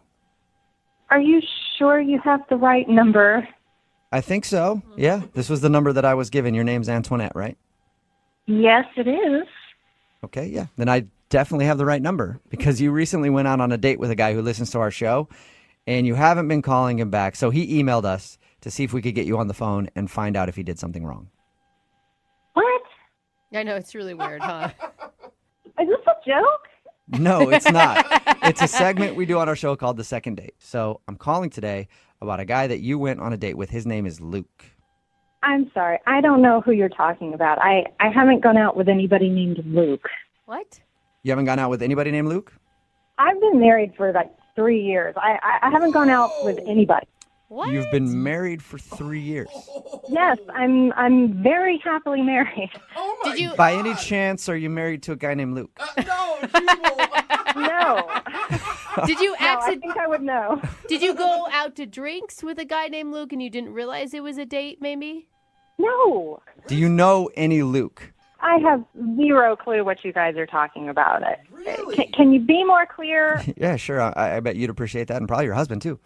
Wow. We got an email from a guy named Luke who said that he went out with you. He said that he met you when he was at your office applying for a job. He had a job interview. He said he was in the lobby trying to open the door but couldn't get the door open right, and you helped him out. And then you guys... Is that... Oh, no. Okay. So wait, that part happened? Yeah, that part did happen. I think I just realized who you're talking about. Okay, so you do know a Luke. I met a Luke a couple days ago. He came in for a job interview. Okay. Did you go out for drinks with him later on? Absolutely not. No, I was interviewing him for a position at our company. Wait, you were the one doing the interview? Yes. This doesn't make any sense. I'm so confused. He said that he just met you at that office and struck up a conversation. You guys went to drinks, had fun, even kissed at the end of the night, and now you're not calling him back. He said we kissed? Yeah, he said that you guys kissed and everything seemed to be going great, and he was surprised that you didn't want to go on another date with him. Oh, my God. He even went into, like, graphic detail about the kiss, about how it was wet and you licked your lips. Jesus Okay, look. So wait, you didn't kiss him? No, there is no way. No, absolutely not. Let me just tell you what actually happened, because this is bizarre, okay? I'm tired of hearing all this stuff. Okay, look. This young man, Luke, came in for a job interview, brought him into my office, sat down, interviewed. We went over his resume. He was kind of fidgety. He was kind of acting a little strange. And I sent him on his way. And in the last couple of days, I've been getting flooded with emails, phone calls, messages, asking about the job. Oh, my gosh. So you didn't even hire him? No, he has not been hired. He told us differently. What was he like in the job interview? He was just kind of all over the place. You know, he just wasn't an ideal candidate. I don't know. He was acting strange. Maybe he was stoned. Stoned? Come on. What is happening? That is Luke. He was actually on the other line listening to this conversation and wants to talk to you. I'm so sorry. Yeah, I finally found a way to get you on the phone, Antoinette. Weird. So you were just using us? Okay, Luke, Hi. I've already told you haven't been selected for the next round of interviews. I sent the letter out several days ago. I'm sure you received it by now. What is going on? Yeah, I got your email, and that's why I've been emailing you a bunch of times. You won't even email me back once? Like, you give me one email, and that's it? Just a dismissal? Outright dismissal? So wait, Luke, you lied to us about your date and everything just to ask her about a job. Yeah, it's a lie. Sure, call it a lie. Well, Luke, that's what you did. That is the definition of a lie. You told an untruth to get on the air with us and ask her about a job. Yeah, I had to tell you a story so that you guys would actually pick me and use me on the air. I will applaud you. Good story. Yeah, I mean, it was a good story. I can't hate on you necessarily for getting over on the show. It just, couldn't you have thought of a better way to do it than to just lie to us? Listen, I did what I had to do, man. Sorry that I had to lie about it. But you know what, Antoinette, we wouldn't even be on the phone right now if you would have just given me the job that I deserve. Oh, my God, crazy. I'm sure that you did prepare Luke, but unfortunately, you're just not a good match for our firm. That's bullshit.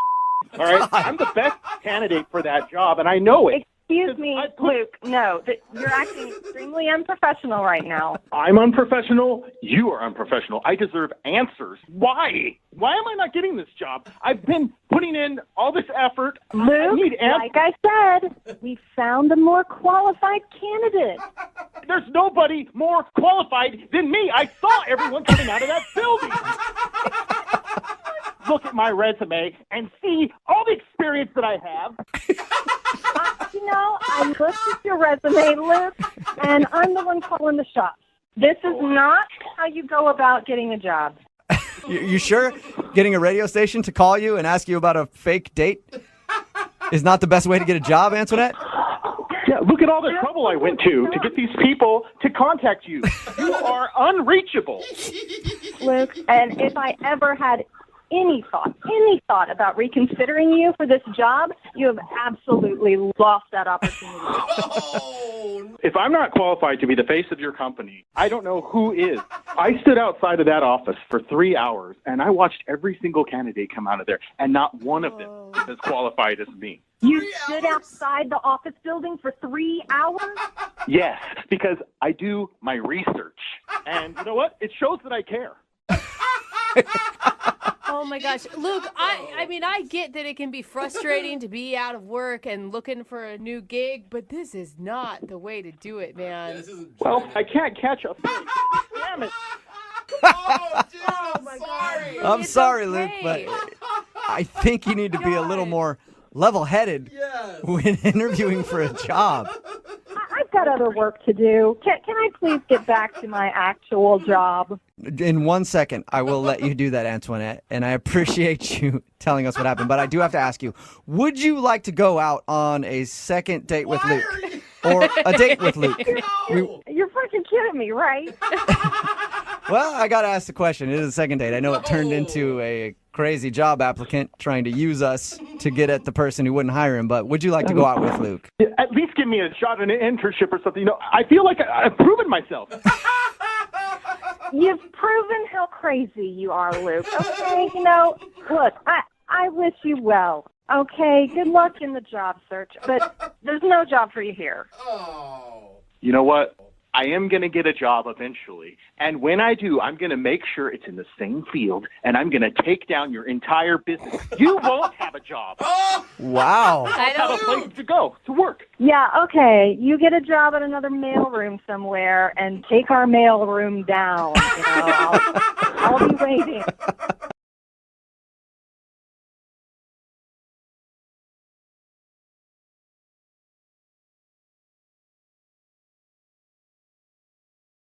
Moving 92.5. Brooke and Jubal's second date update. I gotta say, I'm really excited about today's second date update. You look excited. You got a big smile on your face. I am. Buddy. I can't help it because the Why? girl we have on the phone says she went on an incredible date with Leo. Oh my God. Wait, And like the Leo? I cannot wait to find out what a date with Leonardo DiCaprio is like. So, Jessica, come on, girl. Dish. Spill that tea. Oh, boy. I wish. Oh my God. I wish. Come on. What's he like? I think she's going to crush your fantasies, Jeffrey. So I did meet a guy named Leo on a dating app. And it must be Leonardo DiCaprio because he's obviously on all sorts of dating apps.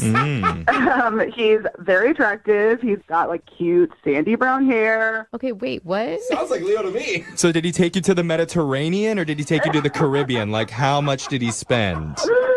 Oh, I wish I knew. Wait, is that really what this Leo looks like? He didn't look exactly like Leonardo DiCaprio, but his hair definitely did, and he just had like a very trustworthy look about him. Oh, man, those are the ones that you should trust least. I'm telling you. So what did you and Leo do for your date? So we met at a bar, and he showed up like very confident, and he was like, "Are we going to do this or what?" Wait, can I ask though, what did he mean by do this? Like, do the date, do the deed, get drunk? Where is he at? I think he said, like, "Are we going to do this? Like, are we going to do it?" But I think it was a joke. You think? Let's hope. Did it work on you? Not at that time, no. So wait, so the bar was fun, you're saying? The bar was fun. We hung out for a while and talked about a lot of different things. There was one time where he asked me who my favorite president was. Okay. What? What was kind your of first date question is that? I think it's an interesting one. What was your answer? Of course, I said Grover Cleveland. Duh. Of course, yeah. He's a sexy one. Grover. Did you have a reason? Yeah, I mean, Grover, like, you know, from Sesame Street, so obviously that's the one I choose. Oh my God. totally You know get what? you. United States history classes have done us so good. So we talked a lot. We got into, like, a conversation about, like, the YouTube shows that we watch. Okay. I told him I was really into makeup tutorials, and he didn't really get it.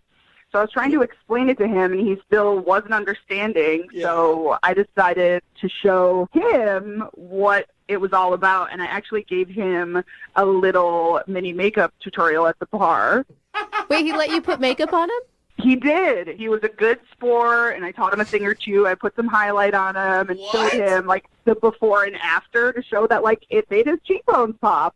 Wow. Obviously really likes you if he's letting you put makeup on. Yeah. Or he really likes high cheekbones, Jose, okay? He was a believer after that. Okay. Oh, so he looked pretty good after you were done making him up. Yeah, he looked great. His cheekbones popped, as I expected. Ah. This sounds like such a fun date. Like, you talked about interesting things, you did silly stuff. Like, why do you think he's not calling you? Well, I don't know. Like, we even made out at the end. With your makeup on together? Like, did your eyelashes brush against each other while you guys had a passionate embrace? No, but my lipstick got on him. His lipstick got on me. It was, like, a little weird, but it was really cute. Everybody else in that bar must have just been feeling like, what the heck is going on over there? But then it's like, hey, don't judge. Don't judge. Let him have It does sound like a PDA train wreck, is what it sounds like. But you were both into it, so it's fine.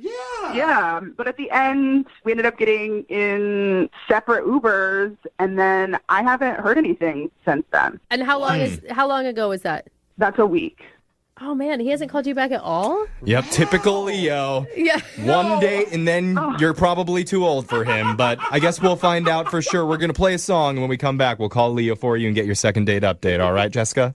Thank you, guys. Okay, hold on. Moving 92.5. Brooke and Jubal in the mornings. Second date update. If you're just tuning in for today's second date update, Jessica is trying to get a hold of a guy named Leo, and her date sounds like an episode straight out of Sex and the City. They went out on the town, they sipped some Mai Tais, they gave each other makeovers, and then they dished about which U.S. president they think are the most bangable. All right, Samantha. We got Jessica. Jessica, would you say that's an accurate description of your date? I would say that's pretty close. Oh my God. I feel like I'm one of the girls right now. Yeah. She did put some makeup on her date while they were at the bar together, and they ended up making out. But afterwards, Leo has been MIA. So we're going to give him a call right now and find out why Leo has been blowing you off. And we didn't get to hear, what's your theory? I don't even have a theory. I just know that I really like this guy, and he's not the same as every other guy here. And so I just really, want to have a chance with him. Yeah. Plus, what other guy would let me put makeup on him for like 2 hours at a bar? Yeah, that could be the problem that we're actually dealing with here. So Maybe not into you. we'll find out, though, okay? We're going to give him a call right now and figure out why Leo isn't talking to you, okay? You got it. All right, here we go.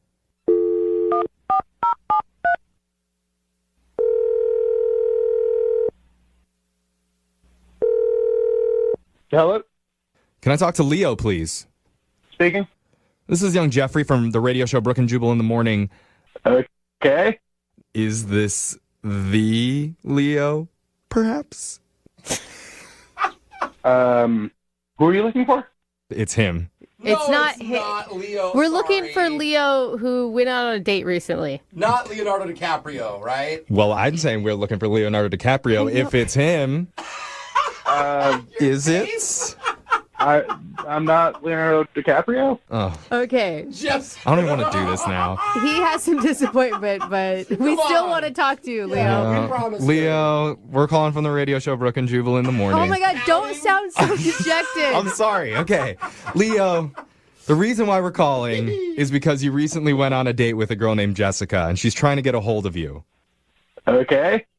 He's like, what? This is weird. Well, obviously, you're not calling her back, and she wants to know why. She says she really liked you. Oh, she's a nice girl. I just didn't think there was anything worth exploring there. Are you serious? She described the date to us, and it honestly sounded like you guys had so much chemistry from her perspective. Mm-hmm. Well, it was fun. She's a fun person. Yeah, she told you about the makeup stuff. Yes. Yeah, and she said you looked soups cute. Hey, and to applaud you for being comfortable with your own masculinity. I say kudos, okay? No, that's not. That was fun. She's a fun person, but, we talked for a long time, and it's, on a date, you're asking yourself, can I realistically see myself with this person? And she said some stuff that made me think, no, probably not. I don't think she realized that she said anything that would change your mind about her at all. She didn't know that John Lennon died. What? John Lennon? Yeah, like from the Beatles. Okay. Yeah. Okay, so she's not up on Beatles history. I just feel like that's a bit, do I want to spend the whole length of a relationship filling in cultural gaps like that? Are you kidding me? My husband doesn't even know who John Lennon is. That's a pretty late, old cultural reference. Yeah. You're going to hold that against her? I'm like a pop culture guy. It's like my favorite thing to talk about, and if someone's that checked out on it, I just don't think that it's sustainable. Mm-hmm. What's the real reason? What's the real reason that you're not calling her back? This is some BS. She doesn't know some dead pop star from 40 years ago? This can't be right. Dead pop, the most famous musician of all time. Well, that's arguable. It'd be like not knowing Elvis died. You could say the Beatles are really super famous, but I wouldn't say John Lennon's the most famous musician of all time. He's the most famous Beatle, so yeah, I think I can. Really? Paul McCartney would probably argue against you right there? Are we really arguing right now about who was the most popular Beatle of all time? Is that what this has devolved into? I mean, Ringo, right? No. No, because it's John Lennon, and everyone should know he got shot. Okay. Okay. So that's what you want us to tell her. That's why you're not calling her back. You can tell her whatever you want to tell her. I just think it's crazy that she didn't know that. I mean, she says she was too young and wasn't around, but I wasn't around when JFK got shot. I know that happened. Okay. He has a point. I don't know that they're the exact same thing, though, right? It was pretty close. Okay. A president being assassinated and John Lennon being assassinated. I mean, both American leaders, Brooke. Both big hits on peace, world peace, but not in the same way. Look, you're all coming after me, but you all know that John Lennon got shot. Doesn't that say something? I mean, you reminded me. Yeah. Yeah. All right, so you hear that, Jessica? John Lennon getting shot is the reason that Leo has zero interest in dating you. So how does that make you feel? Leo, are you freaking serious? You're not calling me back because of stupid John Lennon? They didn't tell me you were on the phone. I'm sorry. Oh, yeah, that's right.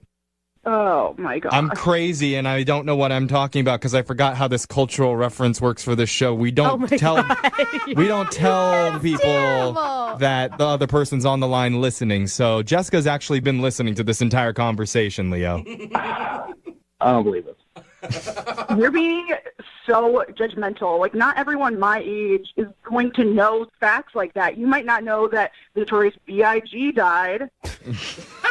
Yeah, I know Notorious B.I.G. died. I know Tupac died. I know... Whoa, wait. First of all, that is, not for sure. There's a little controversy behind that. He could still very well be alive. Oh, yeah. You guys, I think you're missing the point here.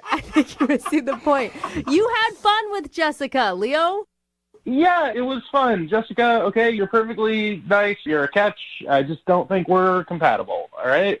Oh. So you need, like, you're looking for a partner that just has, like, a whole list of dead celebrities in their brain? That's what you want? Like, why didn't you just put that on your Tinder that's profile? a weird way to put it, but yeah, I am looking for someone who's, like, plugged into the culture and the lexicon and, like, knows important information about who died when, yeah. The lexicon? I don't even know who that is. Oh, God. Oh, my God. Hey, Leo, I think you should give her another shot. Listen, my husband knows nothing about pop culture. He couldn't even tell you who was in the Beatles, right? If we're going to go back to Beatles. Wow. Let alone could he tell you when B.I.G. got shot, you know? Like, and it works. It works for us. We can have different interests and still be in love. That's okay. Yeah, Leo, you guys have nothing in common, so let's see if you're willing to go out with her on a date. Would you be willing to give Jessica a second chance? We will pay for a second date for you guys. Absolutely not. And Jessica, just FYI, Ringo Starr and Paul McCartney are still alive, so maybe just jot that down. Write it down. That's fine. I didn't want to go out again with you anyway. Obviously, you're way older than I thought. Oh, no. Yeah. That was a Beatles burn. Sorry, Jessica, no second date, but you know who also is still alive? Leonardo DiCaprio. And I really wish that Leonardo DiCaprio had answered this call. Maybe somebody else will come in with... He would have known about the Beatles. He would have known. We got a text into 78592 that says, I thought John Lennon was a Russian dictator. That was Stalin. It's Brooke and Jubal in the morning. No, there was a Lennon. Yeah, that's Vladimir Lenin, I think. No, never what's mind. Lennon's first name? No, I'm pretty sure it's Vladimir. You think so? I'm pretty good about my Russian history. And we're all Vladimir Lenin. You're right. Vladimir Lenin Good job. and the Bolsheviks. Good job. Why are we talking? It's all that matters is Russian history at this point. All right, that was great. Yeah, guys. why are we talking about Lenins right now? It's because Jessica and Leo had an instant connection during their date, but Jessica didn't know that John Lennon from the Beatles had died. And apparently that was a really big deal to Leo, and he said, I'm not calling a girl back that doesn't know about John Lennon. I mean, pop culture icon. You got to know when all of them are dead. I guess. Yeah. It's weird to all of us, and Jessica thought it was definitely strange to get rejected for not knowing when a specific celebrity had died decades ago. But that's a big deal to Leo, and he thought that she's just too out of touch with current events. You know, quotes around current. Maybe he needs to go out with you. You're the one with all the Lennon knowledge. I guess so. In this place, Jeffrey. Actually, you know what? I have his number, so I think after this, I'm going to give him a call. Talk about celeb death. You can talk Lennons all day. I'll show you my Lennon. Yeah, Leo, get ready for me. Remember, if you want a second date update, you can always email our show or go to our website, brookeandjubalradio.com. Shoot us a message, and we'll call the person who's not calling you back. With currently no NBA, NHL, or MLB, you might think there's nothing to bet on. Well, you'd be wrong. Our exclusive partner BetOnline still has hundreds of events, games, and props to wager on. From their online casino to poker and blackjack, as they are bringing the Vegas to you. Missing the NFL? No problem. BetOnline has live daily Madden NFL 20 simulations you can wager on. If you're into entertainment betting, you can still bet on Survivor, Big Brother, American Idol, stock prices, and even the Nathan's Hot Dog Eating Contest. All open 24 hours a day and all online. Visit the website or use the mobile device and join today to receive your new welcome bonus. BetOnline, your online wagering solution. Visit our good friends and exclusive partner at BetOnline to take advantage of the best bonuses in the business. Sign up for a free account and make sure to use that promo code PODCAST1 for your sign-up bonus. Visit betonline.ag and don't forget that promo code PODCAST1 for your sign-up bonus. BetOnline, your online sportsbook expert.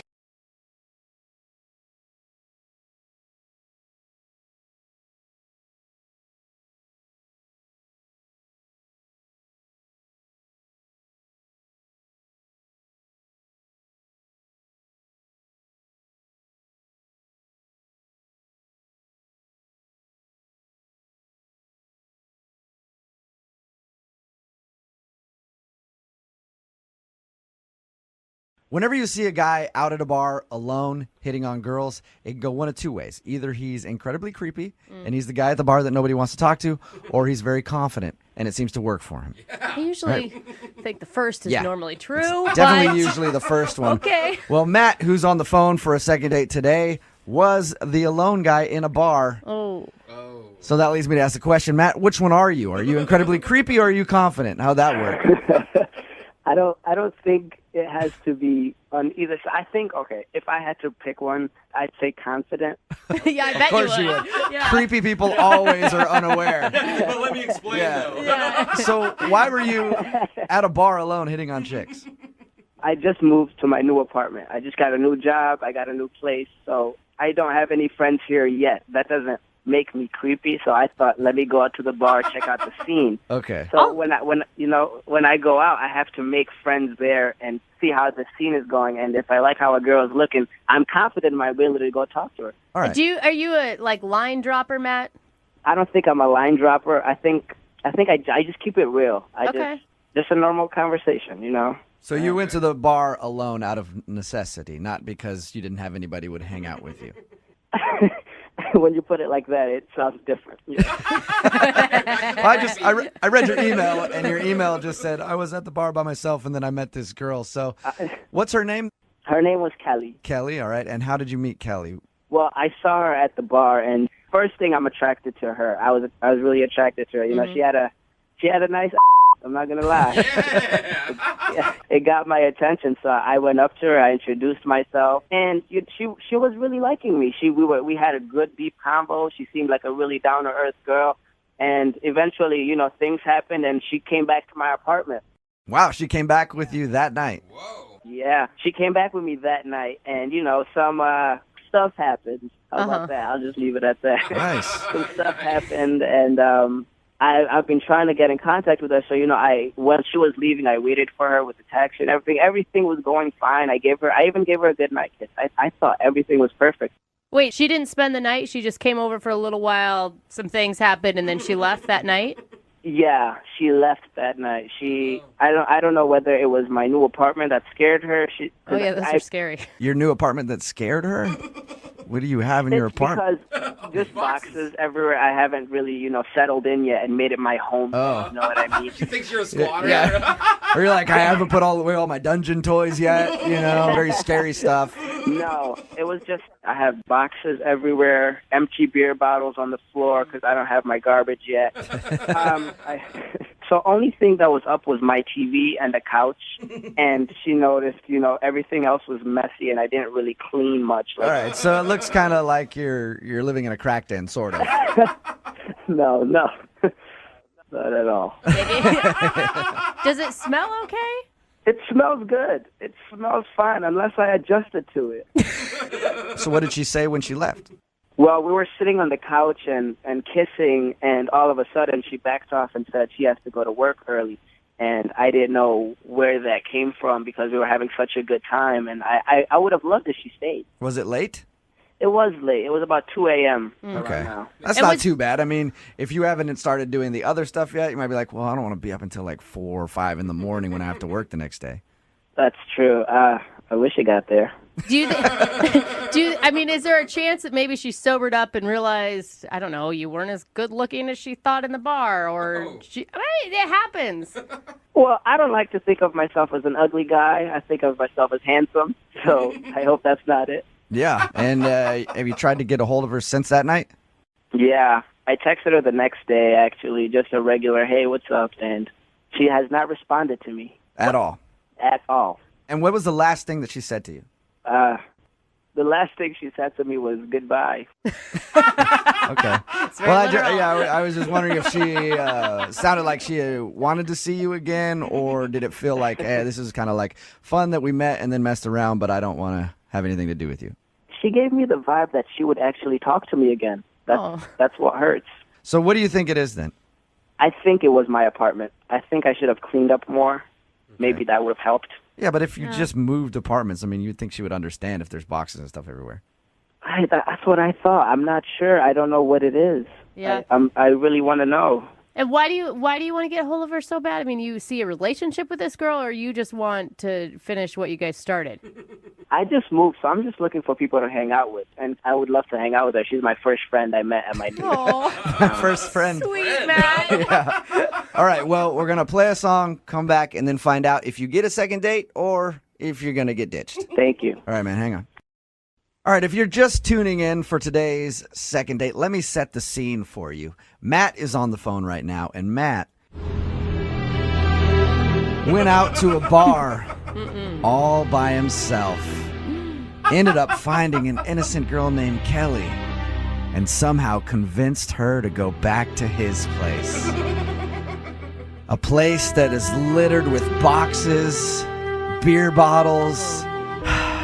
Very, very scary. Whenever you see a guy out at a bar alone hitting on girls, it can go one of two ways. Either he's incredibly creepy and he's the guy at the bar that nobody wants to talk to, or he's very confident and it seems to work for him. I usually think the first is normally true. Definitely usually the first one. Okay. Well, Matt, who's on the phone for a second date today, was the alone guy in a bar. Oh. So that leads me to ask the question, Matt, which one are you? Are you incredibly creepy or are you confident? How'd that work? I don't think it has to be on either side. I think, okay, if I had to pick one, I'd say confident. Yeah, I Of bet course you you would. would. Yeah. Creepy people always are unaware. But let me explain, though. Yeah. So why were you at a bar alone hitting on chicks?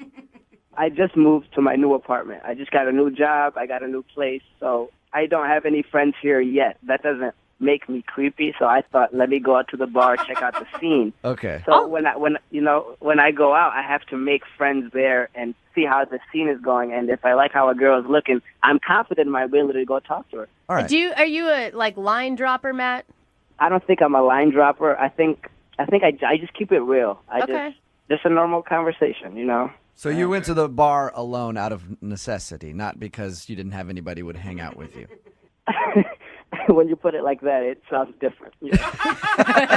I read your email, and your email just said, I was at the bar by myself, and then I met this girl. So what's her name?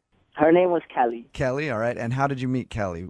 Well, I saw her at the bar, and first thing I'm attracted to her. I was really attracted to her. You know, she had a nice. I'm not gonna lie. It got my attention, so I went up to her. I introduced myself, and she was really liking me. We had a good deep convo. She seemed like a really down to earth girl, and eventually, you know, things happened, and she came back to my apartment. Wow, she came back with you that night. Whoa. Yeah, she came back with me that night, and you know, some stuff happened. How about that? I'll just leave it at that. Nice. Some stuff happened, and I've been trying to get in contact with her. So, you know, when she was leaving, I waited for her with the taxi and everything. Everything was going fine. I even gave her a good night kiss. I thought everything was perfect. Wait, she didn't spend the night? She just came over for a little while, some things happened, and then she left that night? Yeah, she left that night. I don't know whether it was my new apartment that scared her. Oh yeah, those are scary. Your new apartment that scared her? What do you have in your apartment? Because just boxes everywhere. I haven't really, you know, settled in yet and made it my home. Oh. You know what I mean? She thinks you're a squatter. Yeah. Or you're like, I haven't put away all my dungeon toys yet. You know, very scary stuff. No, it was just I have boxes everywhere, empty beer bottles on the floor because I don't have my garbage yet. So only thing that was up was my TV and the couch, and she noticed, you know, everything else was messy, and I didn't really clean much. All right, so it looks kind of like you're living in a crack den, sort of. No, not at all. Does it smell okay? It smells good. It smells fine, unless I adjusted to it. So what did she say when she left? Well, we were sitting on the couch and kissing, and all of a sudden she backs off and said she has to go to work early. And I didn't know where that came from because we were having such a good time, and I would have loved if she stayed. Was it late? It was late. It was about 2 a.m. Okay. Now. That's not too bad. I mean, if you haven't started doing the other stuff yet, you might be like, well, I don't want to be up until like 4 or 5 in the morning when I have to work the next day. That's true. I wish it got there. I mean, is there a chance that maybe she sobered up and realized, I don't know, you weren't as good looking as she thought in the bar, or it happens. Well, I don't like to think of myself as an ugly guy. I think of myself as handsome, so I hope that's not it. Yeah, and have you tried to get a hold of her since that night? Yeah, I texted her the next day, actually, just a regular, hey, what's up, and she has not responded to me. At all? At all. And what was the last thing that she said to you? The last thing she said to me was goodbye. Okay. Well, I was just wondering if she sounded like she wanted to see you again, or did it feel like, hey, this is kind of like fun that we met and then messed around, but I don't want to have anything to do with you. She gave me the vibe that she would actually talk to me again. That's what hurts. So what do you think it is then? I think it was my apartment. I think I should have cleaned up more. Maybe that would have helped. Yeah, but if you just moved apartments, I mean, you'd think she would understand if there's boxes and stuff everywhere. That's what I thought. I'm not sure. I don't know what it is. Yeah. I really want to know. And why do you want to get a hold of her so bad? I mean, you see a relationship with this girl, or you just want to finish what you guys started?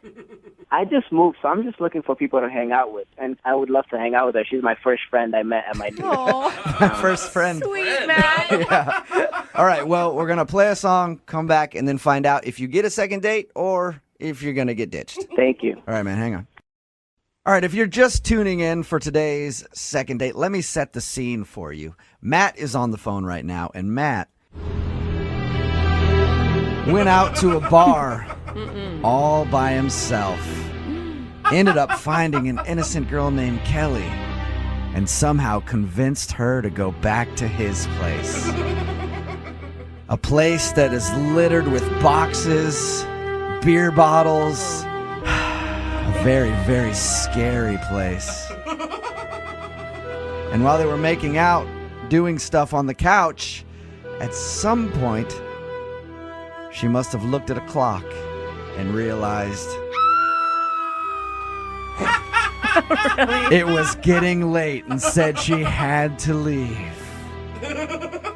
Okay, maybe it wasn't as creepy as I made it sound. But Matt is on the phone, and Matt went out to the bars because he just moved into his apartment, wanted to check out the scene around his house, and ended up meeting a girl there. He thinks the reason she's not calling him back is because his place is a mess because he just moved in. Matt, are you ready to call her and see if that is the reason that she's not getting back to you? Yes, I am. All right. And have you cleaned up your place and actually unpacked your boxes so if she does actually want to hang out again, she's not going to run into that mess? Well, it wasn't as creepy as you just made it sound. It's a little bit better now. Okay, so you got it all cleaned up. Yeah. All right. For the most part, yeah. All right, well, I'm going to dial her phone number right now, get her on the phone, and see if we can find out why she isn't getting back to you, okay? Okay. All right, here we go.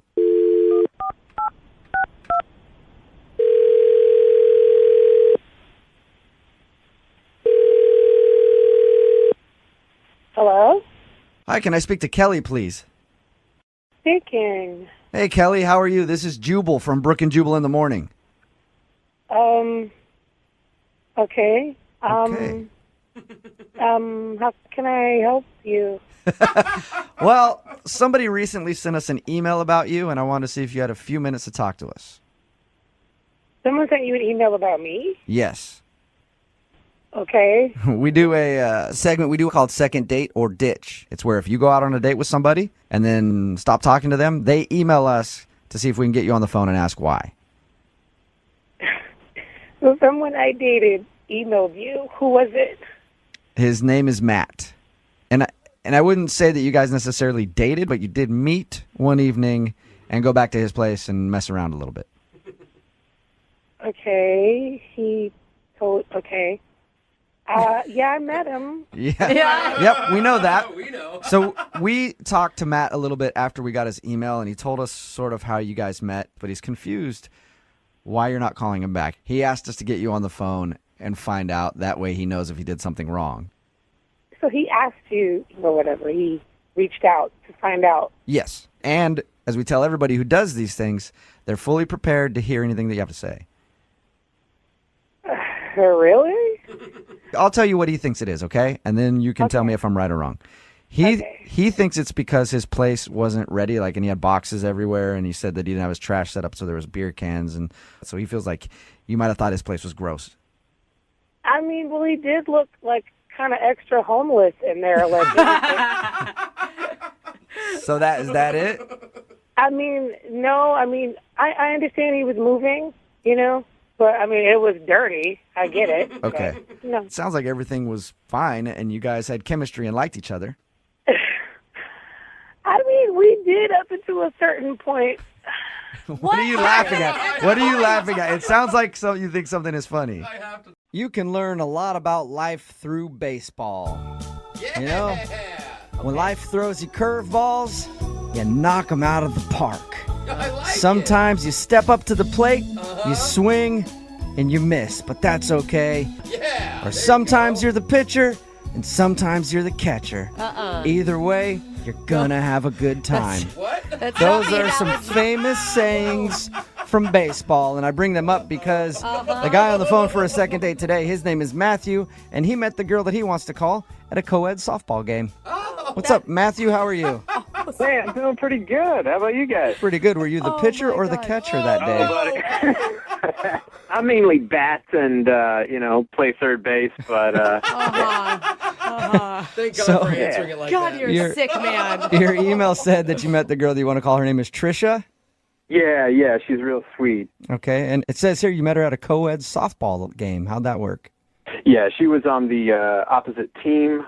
Oh, the enemy. Yeah, so that's, a little extra charm as well. Let me guess. She was pitching to you, she struck you out, and then you threatened to fight her. No way, dude. That's usually how friendly softball games go, Yeah. Jubal. You're right. Right. Yeah. There's a lot of physical violence. Is that how it went down? It was more like when we all went to the bar. Oh. Then you threatened to fight her. There was no fighting. No Thank fighting. you. Just softball. Okay, Just strange. softball. No fighting during the game or afterwards. That's different than any co-ed sports league that I've been involved in. There's always a fight at some point, but okay. Move on from the Fine. violence, please. All right, so you met her at the bar. Yes. And had you had your eye on her all game? Oh, yes, all game for sure. What about her stuck out to you? Oh, I mean, her legs just go on for days, One of those girls with legs all the way up to her butt. Yeah. So hot. So hot. Yeah, we all have them. She was really good at the game, and on top of it all, she seemed like a genuinely cool chick.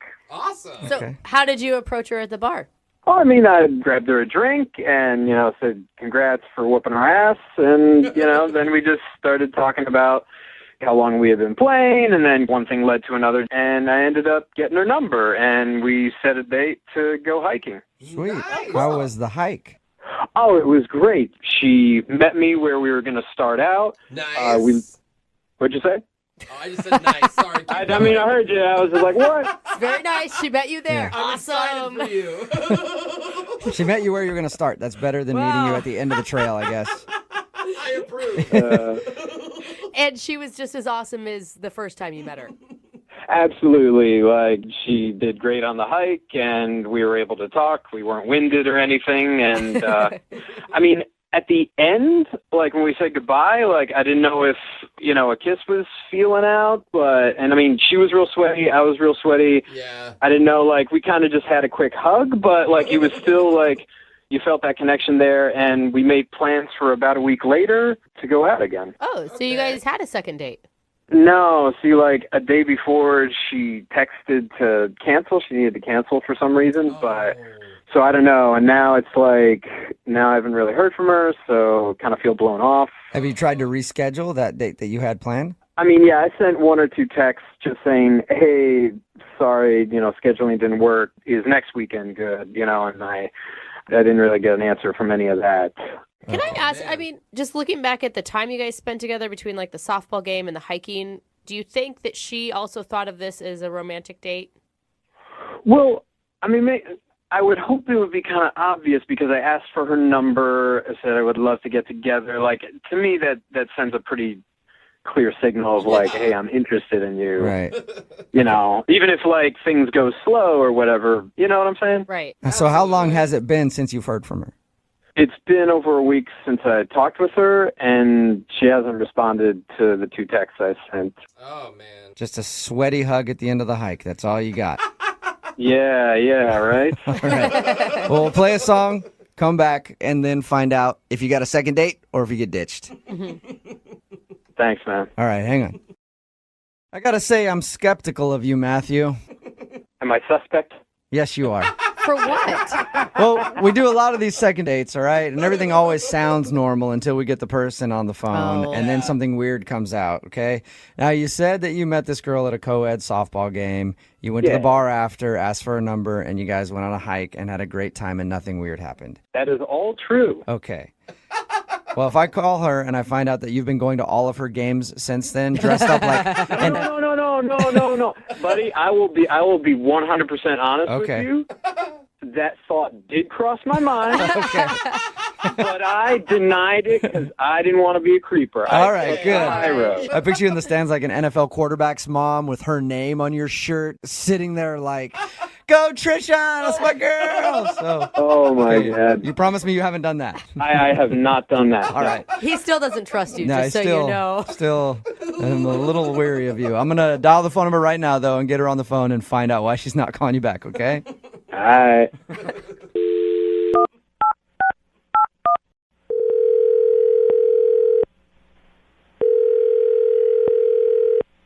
Hello. Hi, is Trisha there? Yes, this is she. Hey, Trisha, how are you? My name is Jubal, and I host a radio show called Brooke and Jubal in the Morning. Okay. I'm calling because one of our listeners sent an email about you. His name is Matthew, and he sent us an email saying you guys were supposed to go out on a date, and then you stopped responding to him, and he wants to know why. He sent an email about that? Why would he do that? Because he liked you and he would like to go out again, but you just stopped talking to him, so he thought maybe we could help him out and figure out the answer. Look, I am not comfortable discussing this.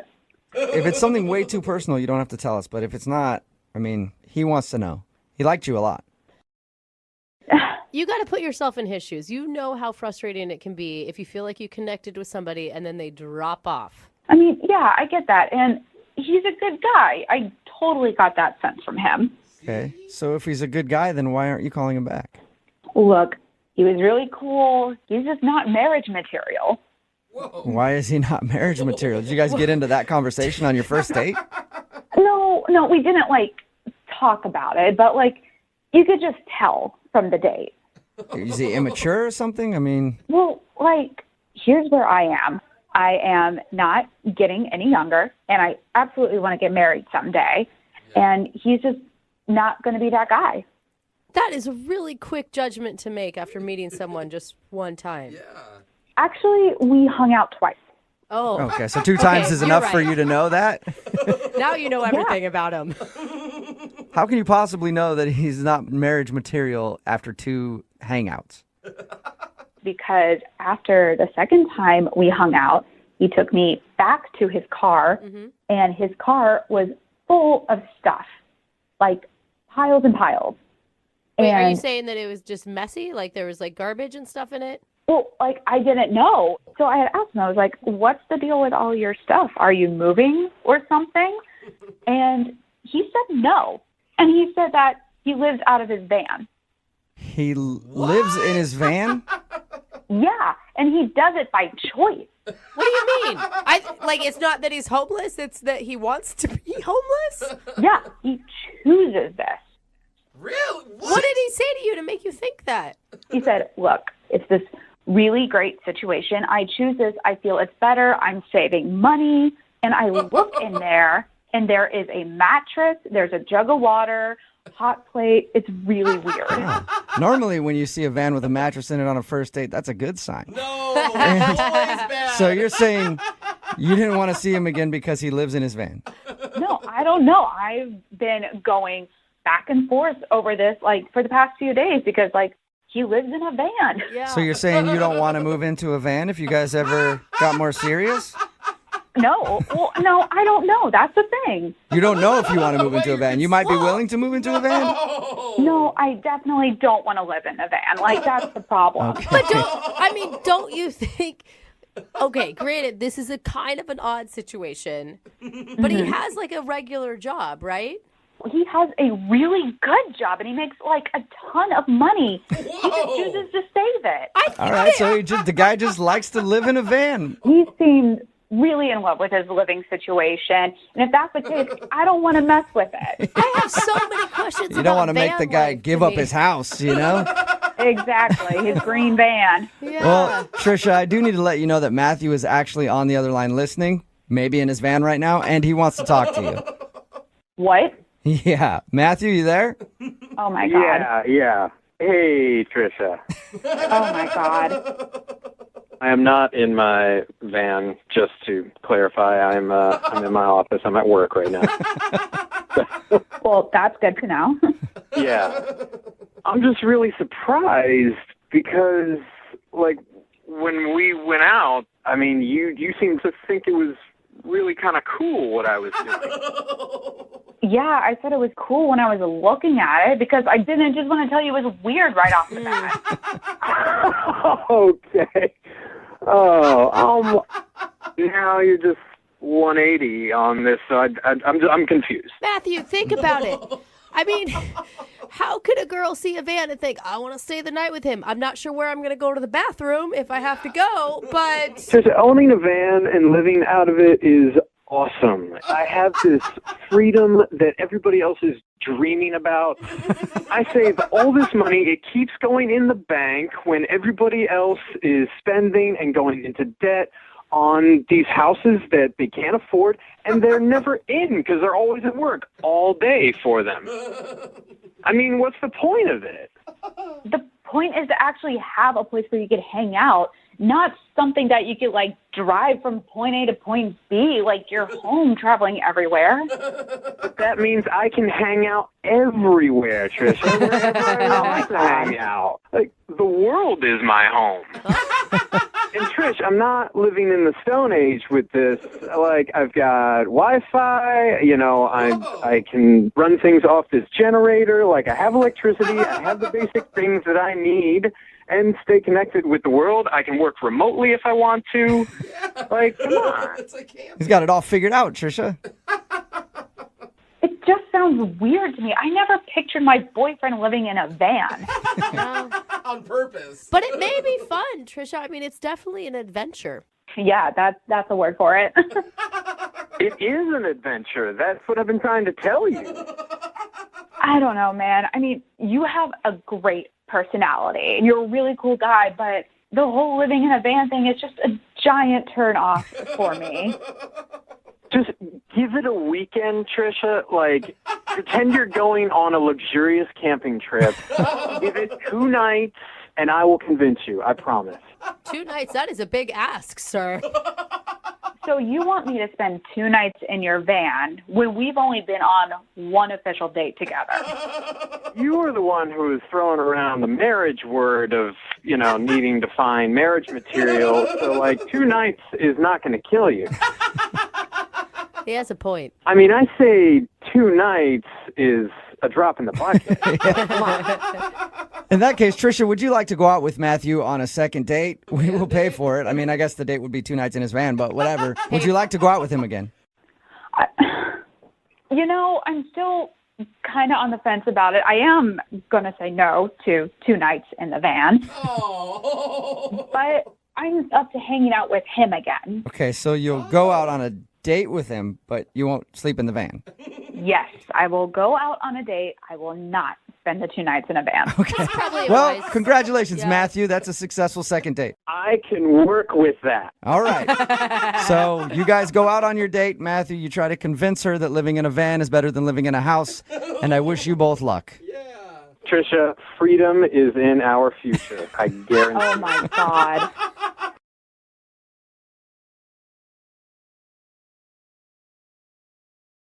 Lincoln South Food Hall in Bellevue. Fitness for foodies. From carb-loving meat eaters to vegan and everything in between, we've got you covered. Grab a quick lunch or come for happy hour. You'll leave craving more. Order online at LincolnSFH.com. Moving 92.5. Brooke and Jubal's second date update. Today, a listener named Ethan is on the phone for a second date update, and I read your email, Ethan. I think I already figured out your problem.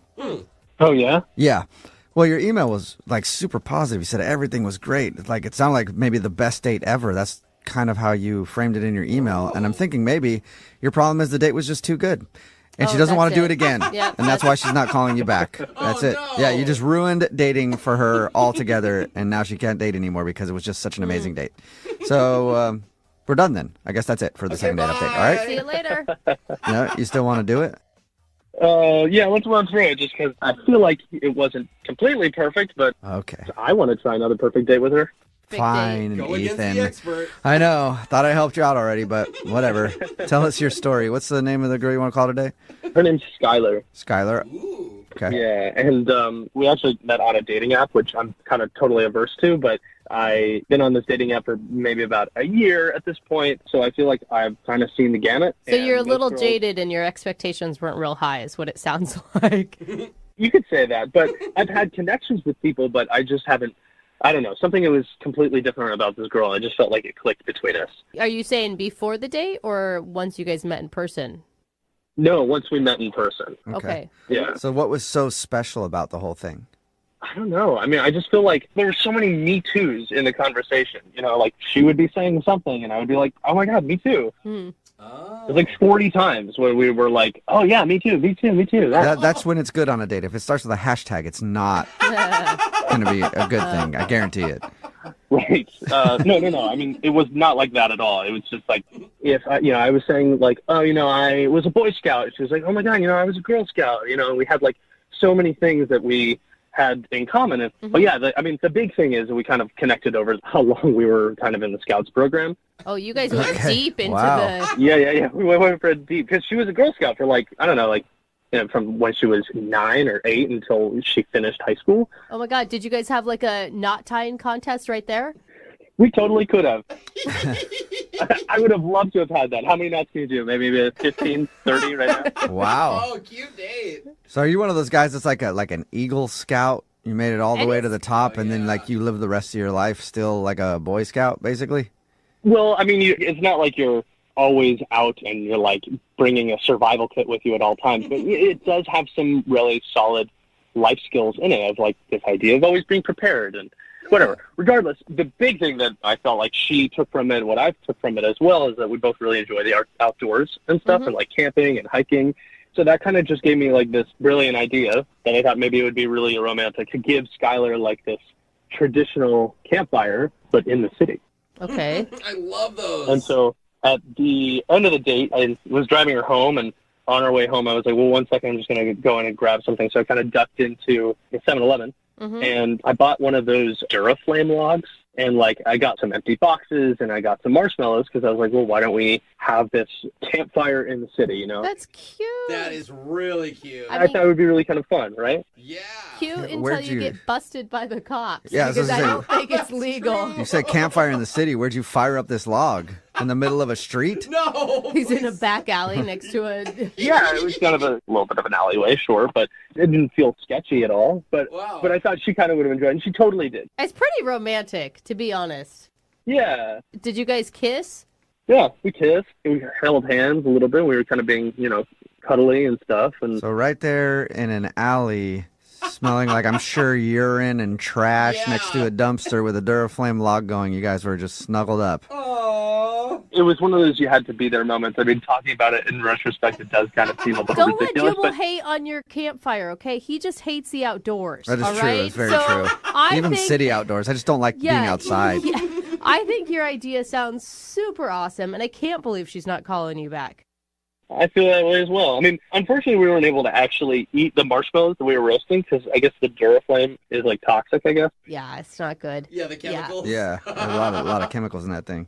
Yeah, exactly. I guess my part of being prepared as a Boy Scout kind of fizzled out at that. But it was a good date. I left it at that. I drove her home, kissed again at her place, and then, I texted her after a couple days just to check in, and she didn't ever text me back. So I think Jubal's right.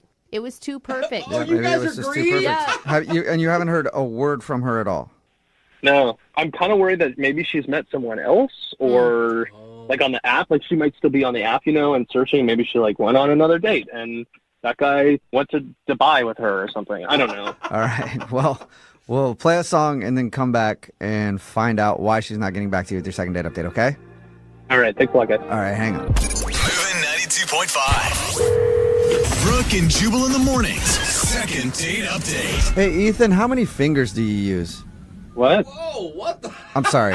What? I should clarify. Let me clarify that first. My mind went somewhere. If you're just tuning in for today's second date update, Ethan is on the phone, and he went out on a date with a girl named Skylar. They both bonded over the fact that they grew up in the Boy Scouts and the Girl Scouts, and they did it pretty much all their life. And that's why I was trying to remember, like, the salute. Is it you using 3 fingers or 2 fingers? Oh, the salute. What's the Boy Scout salute? It's 3. 3? It is All 3. right. Gotta be 3. Of course. What about the 1? Where does that go? All right. Is it 2 and the 3 and the... No, Never. that is That's going... not where that saying comes from. Maybe don't I got think the so. motto mixed up. I don't Yeah. know. Anyway, obviously I wasn't involved in that stuff. 2 in the Eagle Scouts, 1 in the Is, Girl Scouts. is that it? Something? I don't Okay, know. You guys both Anyway. move on quickly. Ethan went out with Skylar. They bonded over the fact that they were both involved in the Girl Scouts and Boy Scouts. They had a really good date. It ended with an impromptu cookout, well, campfire sort of, in the city because he bought a Duraflame log from 7-Eleven on the way home, sparked it up in an alley, and then they kind of sat there and hung out in front of the campfire and made out a little bit, and he dropped her off and hasn't heard from her since. All right, Ethan, you ready to give her a call? Yeah, let's do it. Okay. Are you nervous right now? Because I feel like I'm nervous for you. Like, everything went so well. What could be wrong? I have no idea. It really just, it was one of those times where I felt like I was falling in love. That's so sweet. And they say when you know, you know. Like, that's the thing. Yeah. This could be amazing. Is that the Boy Scout motto? No, when that you know, is- you know? Okay, you need to move on from I the gotta Boy get Scout it. stuff. Yeah, I gotta stop thinking You're about really this. bad at It's it. gonna bug me. All right. Well, I'm gonna call her right now and see if we can figure it out. Okay. Awesome. I'm so excited. Okay. Here we go.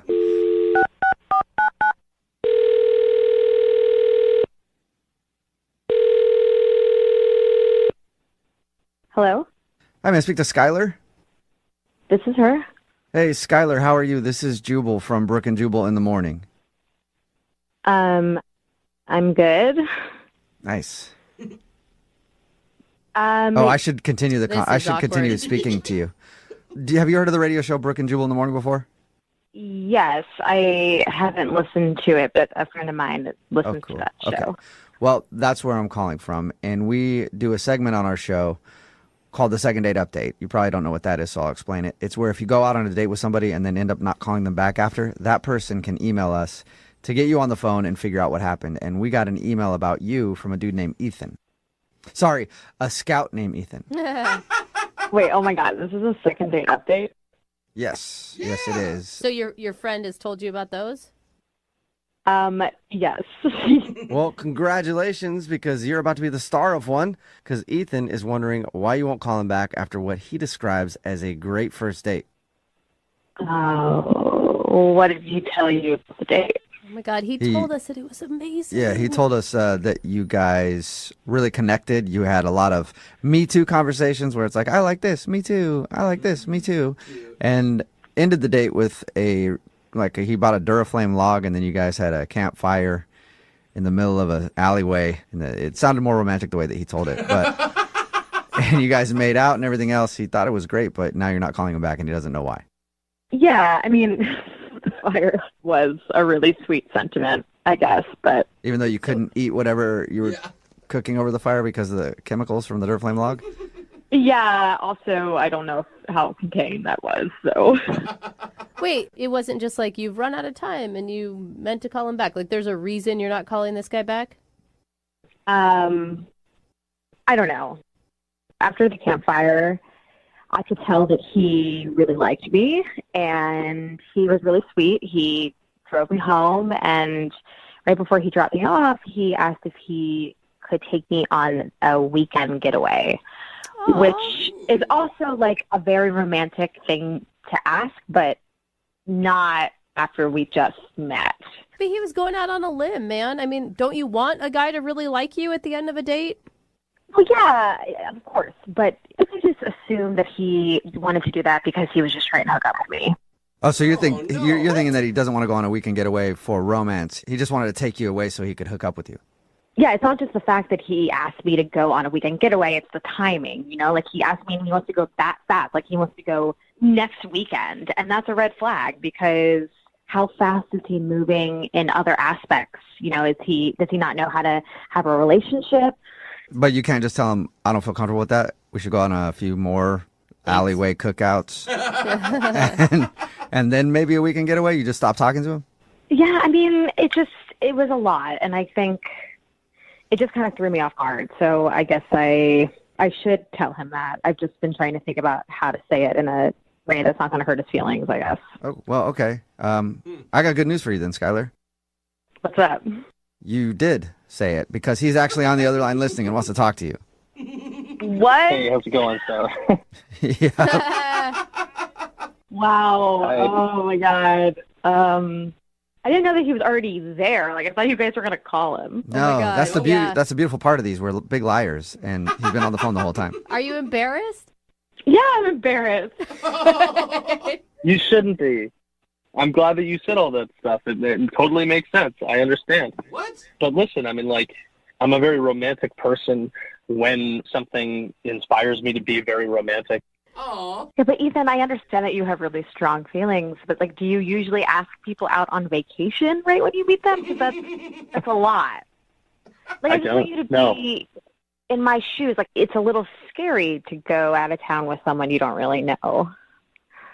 Yeah, I kind of see that now. I guess I was just wrapped up in the moment of being like, this is fun and silly, and what else can we do that is spontaneous like what we did tonight? And we don't even have to, like, stay in the same bed or, like, hotel when we go off and, like, go on a trip or something together. I just am trying to, I guess I was just trying to find ways or an excuse to spend time with you. Mm-hmm. Again, you're asking me to go out on a vacation, and we've only been on one date. So I need you to slow your roll just a little bit. But Skylar, if he hadn't had said that, where were you at on the date? Like, all the way up until he asked you for a weekend getaway. What was your thought about him?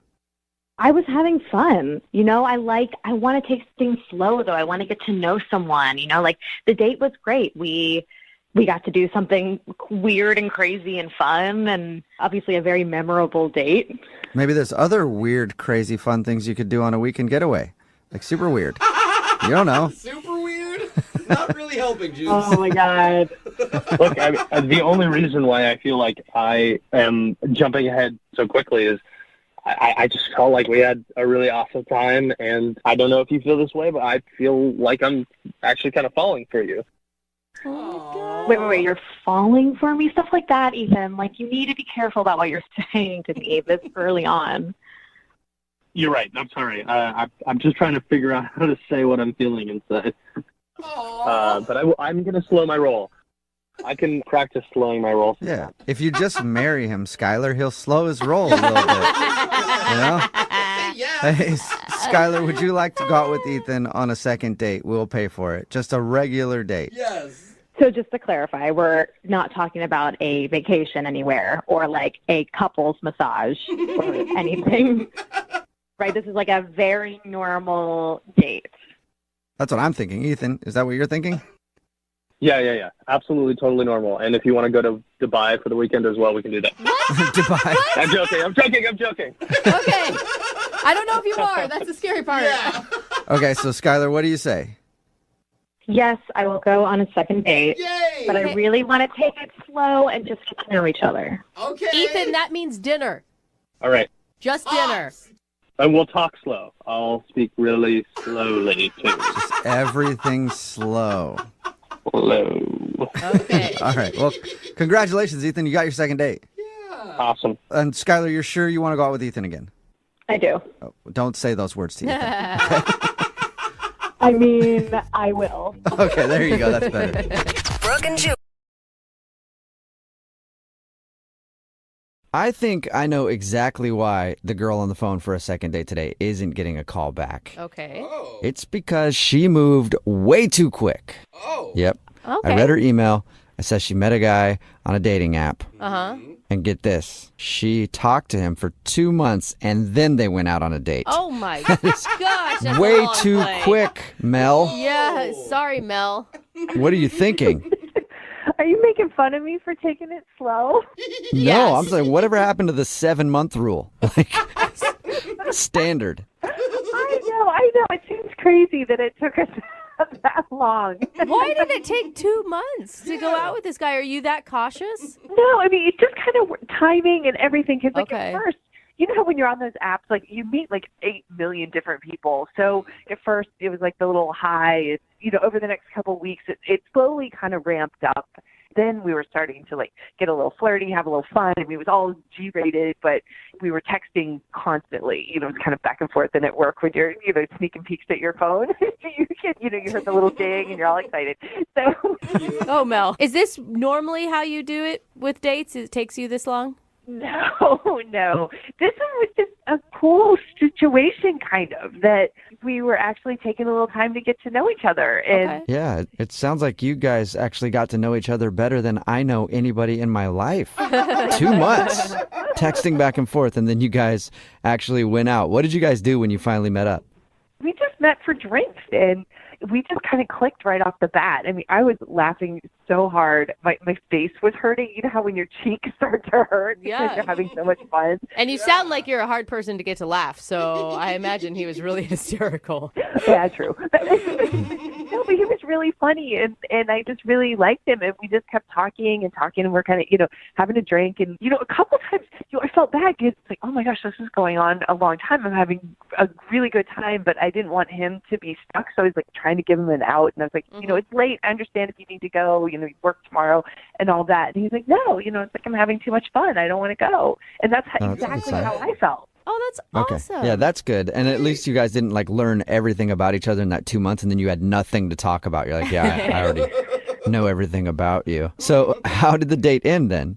It was really sweet. He walked me to my car, and he just gave me a nice kiss on the cheek and said goodnight. It was great. That is sweet. Was there plans to go out again? Well, we'd mentioned that we were going to look at our calendars, and it just changed. And all of a sudden, I'm not hearing from him. I'm starting all the text conversations, and when I got a response back, and it took a while to get a response, it would be really short, almost kind of rude. It was like a completely different person. Wow. And why do you think that is? Do you think you upset him in some way? It's so funny. I've been over this so many times in my head. And I did realize, and I feel kind of bad, that I did not offer to split the check. And because he just kind of grabbed it and took care of it. So I didn't think anything of it because it's, gentlemanly on the first date. But we were there a long time, and we had, a good amount of food. So I imagine it was probably a pretty big bill. Did you thank him? I mean, did you thank him for paying? Oh, yeah. Oh my gosh, of course. Yeah. Okay, so you weren't rude. But there's a couple other things that have been kind of occurring to me, and I've had plenty of time to think about it. That, we did talk a little bit about politics and religion, but it seemed okay because we seemed to be on the same page with everything. Hey, you're both Satan worshipers. No, nothing crazy, but how we just seemed like we were, kind of on the same page, so it didn't seem like a big deal. Didn't seem like that was super, controversial. And then the only other thing that I didn't think it was a big deal, but while we were walking to my car, I told him, I'm like, please don't look at my car when we get there because it's kind of a mess. Oh, yeah. Oh, God. I understand that. I didn't think that much of it, but I'm like, I don't know, maybe he was really scoping it out or something and, thought it was bad. I don't know. That's not a big deal. God, you Yeah, do insulted you think him. he looked in your car and it was filthy and that's why he doesn't want to go out with you? Those are the only things. I've had an entire week to try to figure this out, and those are the only things I can come up with. I mean, I don't know. Those would be really weird reasons not to call somebody back, I feel like. I mean, the religion thing and the politics thing, maybe, but if he was offended, you think you would know right away. Yeah, you can see it in their face. Totally. Totally. Okay. How All right. Well, disappointing to go from such a high to such a low. Oh, it's killing me. It's absolutely killing me. That's why that's why I'm talking to you guys. I need help. okay. Well, we'll play a song, come back, and then call him and get your second date, okay? Thank you so much. I really need this. We'll get to it in about 2 months. How about that? Right in the middle of a second date, and if you're just tuning in, Mel is on the phone, and she wants to call a dude named Evan. Apparently, they had a great date. They actually talked online for 2 months before they even went out, and then when they had their date, something went horribly wrong. Because Mel had something in her car. Something that she didn't want anybody to know about. And unfortunately, she thinks that might be one of the reasons that he's not calling her back. Because at the end of the date, everything was going fine and they walked out and she said, "Don't look in my car." And she thinks maybe he looked. And Mel, I don't know what you had in your car, but I'm thinking you shouldn't have drawn attention to what was in there. Okay, you're probably right. But I mean, it wasn't that bad. It's just I had a lot of stuff in there. Is it a lot of stuff like your gym bag and your work stuff, or is it like a lot of old food wrappers and dirty? It's mostly like the gym bag and stuff, but there might be a couple bags of food. Okay. But it's not like a big deal. I mean, I could clean it out in just a couple minutes. I just didn't have time to do it before I drove there. Are you sure there's no bodies of former boyfriends in the back? No, I'm pretty sure. You probably don't even know underneath all the other stuff. Okay. Pretty messy. One of those guys could have gotten lost somewhere. Well, we're about to call Evan and get him on the phone and find out why he's not calling you back. Do you have any last words before we make the phone call? I just really hoping that there's like a good reason, and maybe it's something really simple that can be solved. Because I can't tell you, I was so happy and just felt so good at the end of our date. I'm just kind of baffled by all this. Oh man, I'm nervous, and now I'm going to be really sad for you if this doesn't work out. I'm going to be sad too. All right. Well, on that note, I'll dial the phone number and get him on the phone and see what he has to say. You ready? Yeah, let's do it. Okay, here we go.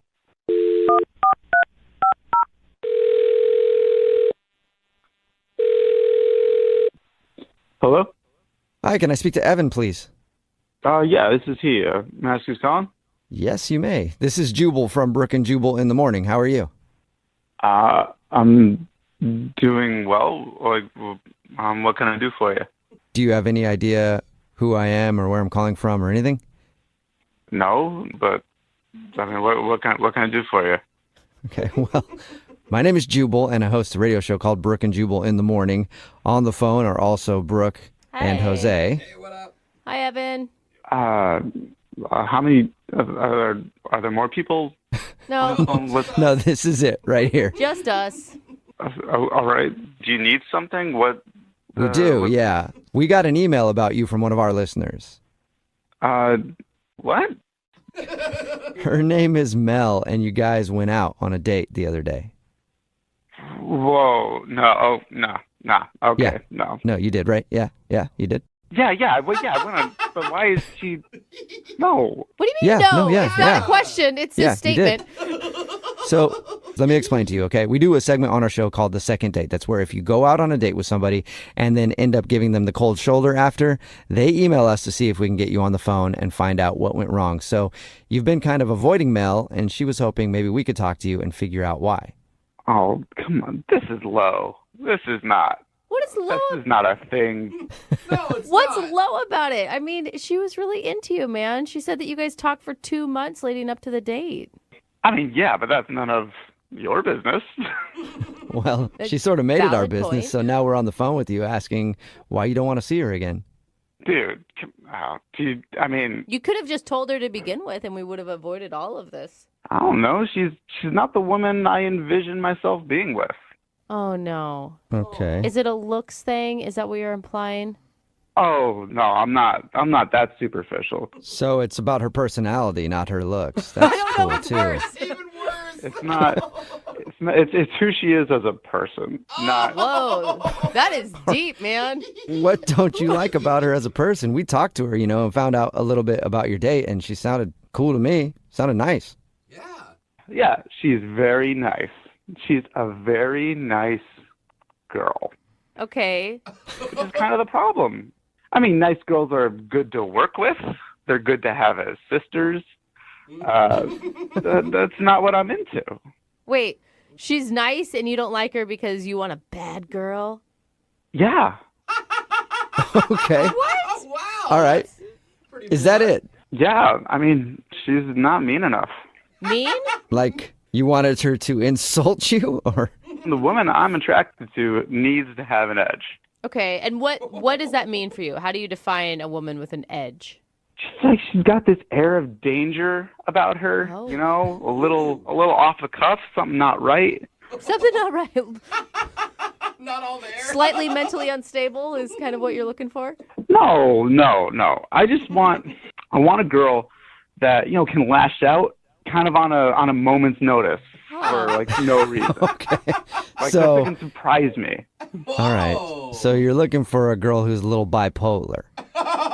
No, but it's just these nice girls. What you see is what you get, and that's no fun. Okay. All right. So, I mean, I guess there's something for everybody out there, and I'm sure there's plenty of women like you're describing that are looking for a guy who likes that. Yeah, that's why on our date, I brought up politics. You know, politics are the perfect opportunity to argue about something. What? And then she just ended up agreeing with everything that I said, and it's really boring. I mean, I kind of get what you're saying, but I feel like you guys talked and texted for 2 months leading up to this date. Didn't you realize she was a nice person before you tried to bait her with politics? I mean, hey, I'm not the same person over text as I am in real life, and I was kind of hoping she was the same way. okay, so you're hoping she was just playing sweet to lure you to dinner, and then she was just going to rip your head off about something. You never know with some women. There's always this mystery around them, but with her, there wasn't any. Oh, no, mystery. Well, wow. Evan, there is a little bit of mystery because she's actually on the other line listening right now and wants to talk to you. What? She is? Yep. Hi, Evan. I didn't mean for you to hear all that. I'm sorry. This is the absolute dumbest reason I have ever heard or could even imagine to not like someone. I'm too nice. Yeah, it's just what I like, and I just wasn't that into, how nice you were being. You weren't mean at all. There was no fire there. That sounds so ridiculous. Well, this is officially the stupidest thing you have ever done in your entire life, and I'm starting to really kind of question that. I thought you seemed so intelligent and thoughtful and rational, and you're really turning that around for me. I'm not quite so sure about your IQ anymore. I'm not sure how many intelligent conversations we could have. Is that more what you like? Is that what you're after? Look, she's so nice at the end of it. Wait, Yeah. Does that satisfy you? No, I'm not gonna lie. That turned me on a little bit. Oh my gosh. I could be a mean girl. You're like a masochist. I'm not like that, guys. I just like a girl with a little bit of edge, and I know she's trying right now, but that's the point, is she has to try. Yeah, Mel, you should not have to try to be a horrible person. You should just be a horrible person. Seriously, because we agree on politics, we can't sit and watch cable news and get riled up and yell at the TV. We have to yell at each other. It's a good point, Mel. Maybe you guys have things that you can get angry on together. I just want someone to go after me a little bit. Call me out on my stuff. I don't need anyone to be yelling at Anderson Cooper for me. You want to be yelling for Anderson Cooper, and you want them to be behind you about to hit you over the head with a frying pan because they disagree. I'm starting to think it could be easier and easier to yell at you, Evan. Mel's like, maybe I could become that person.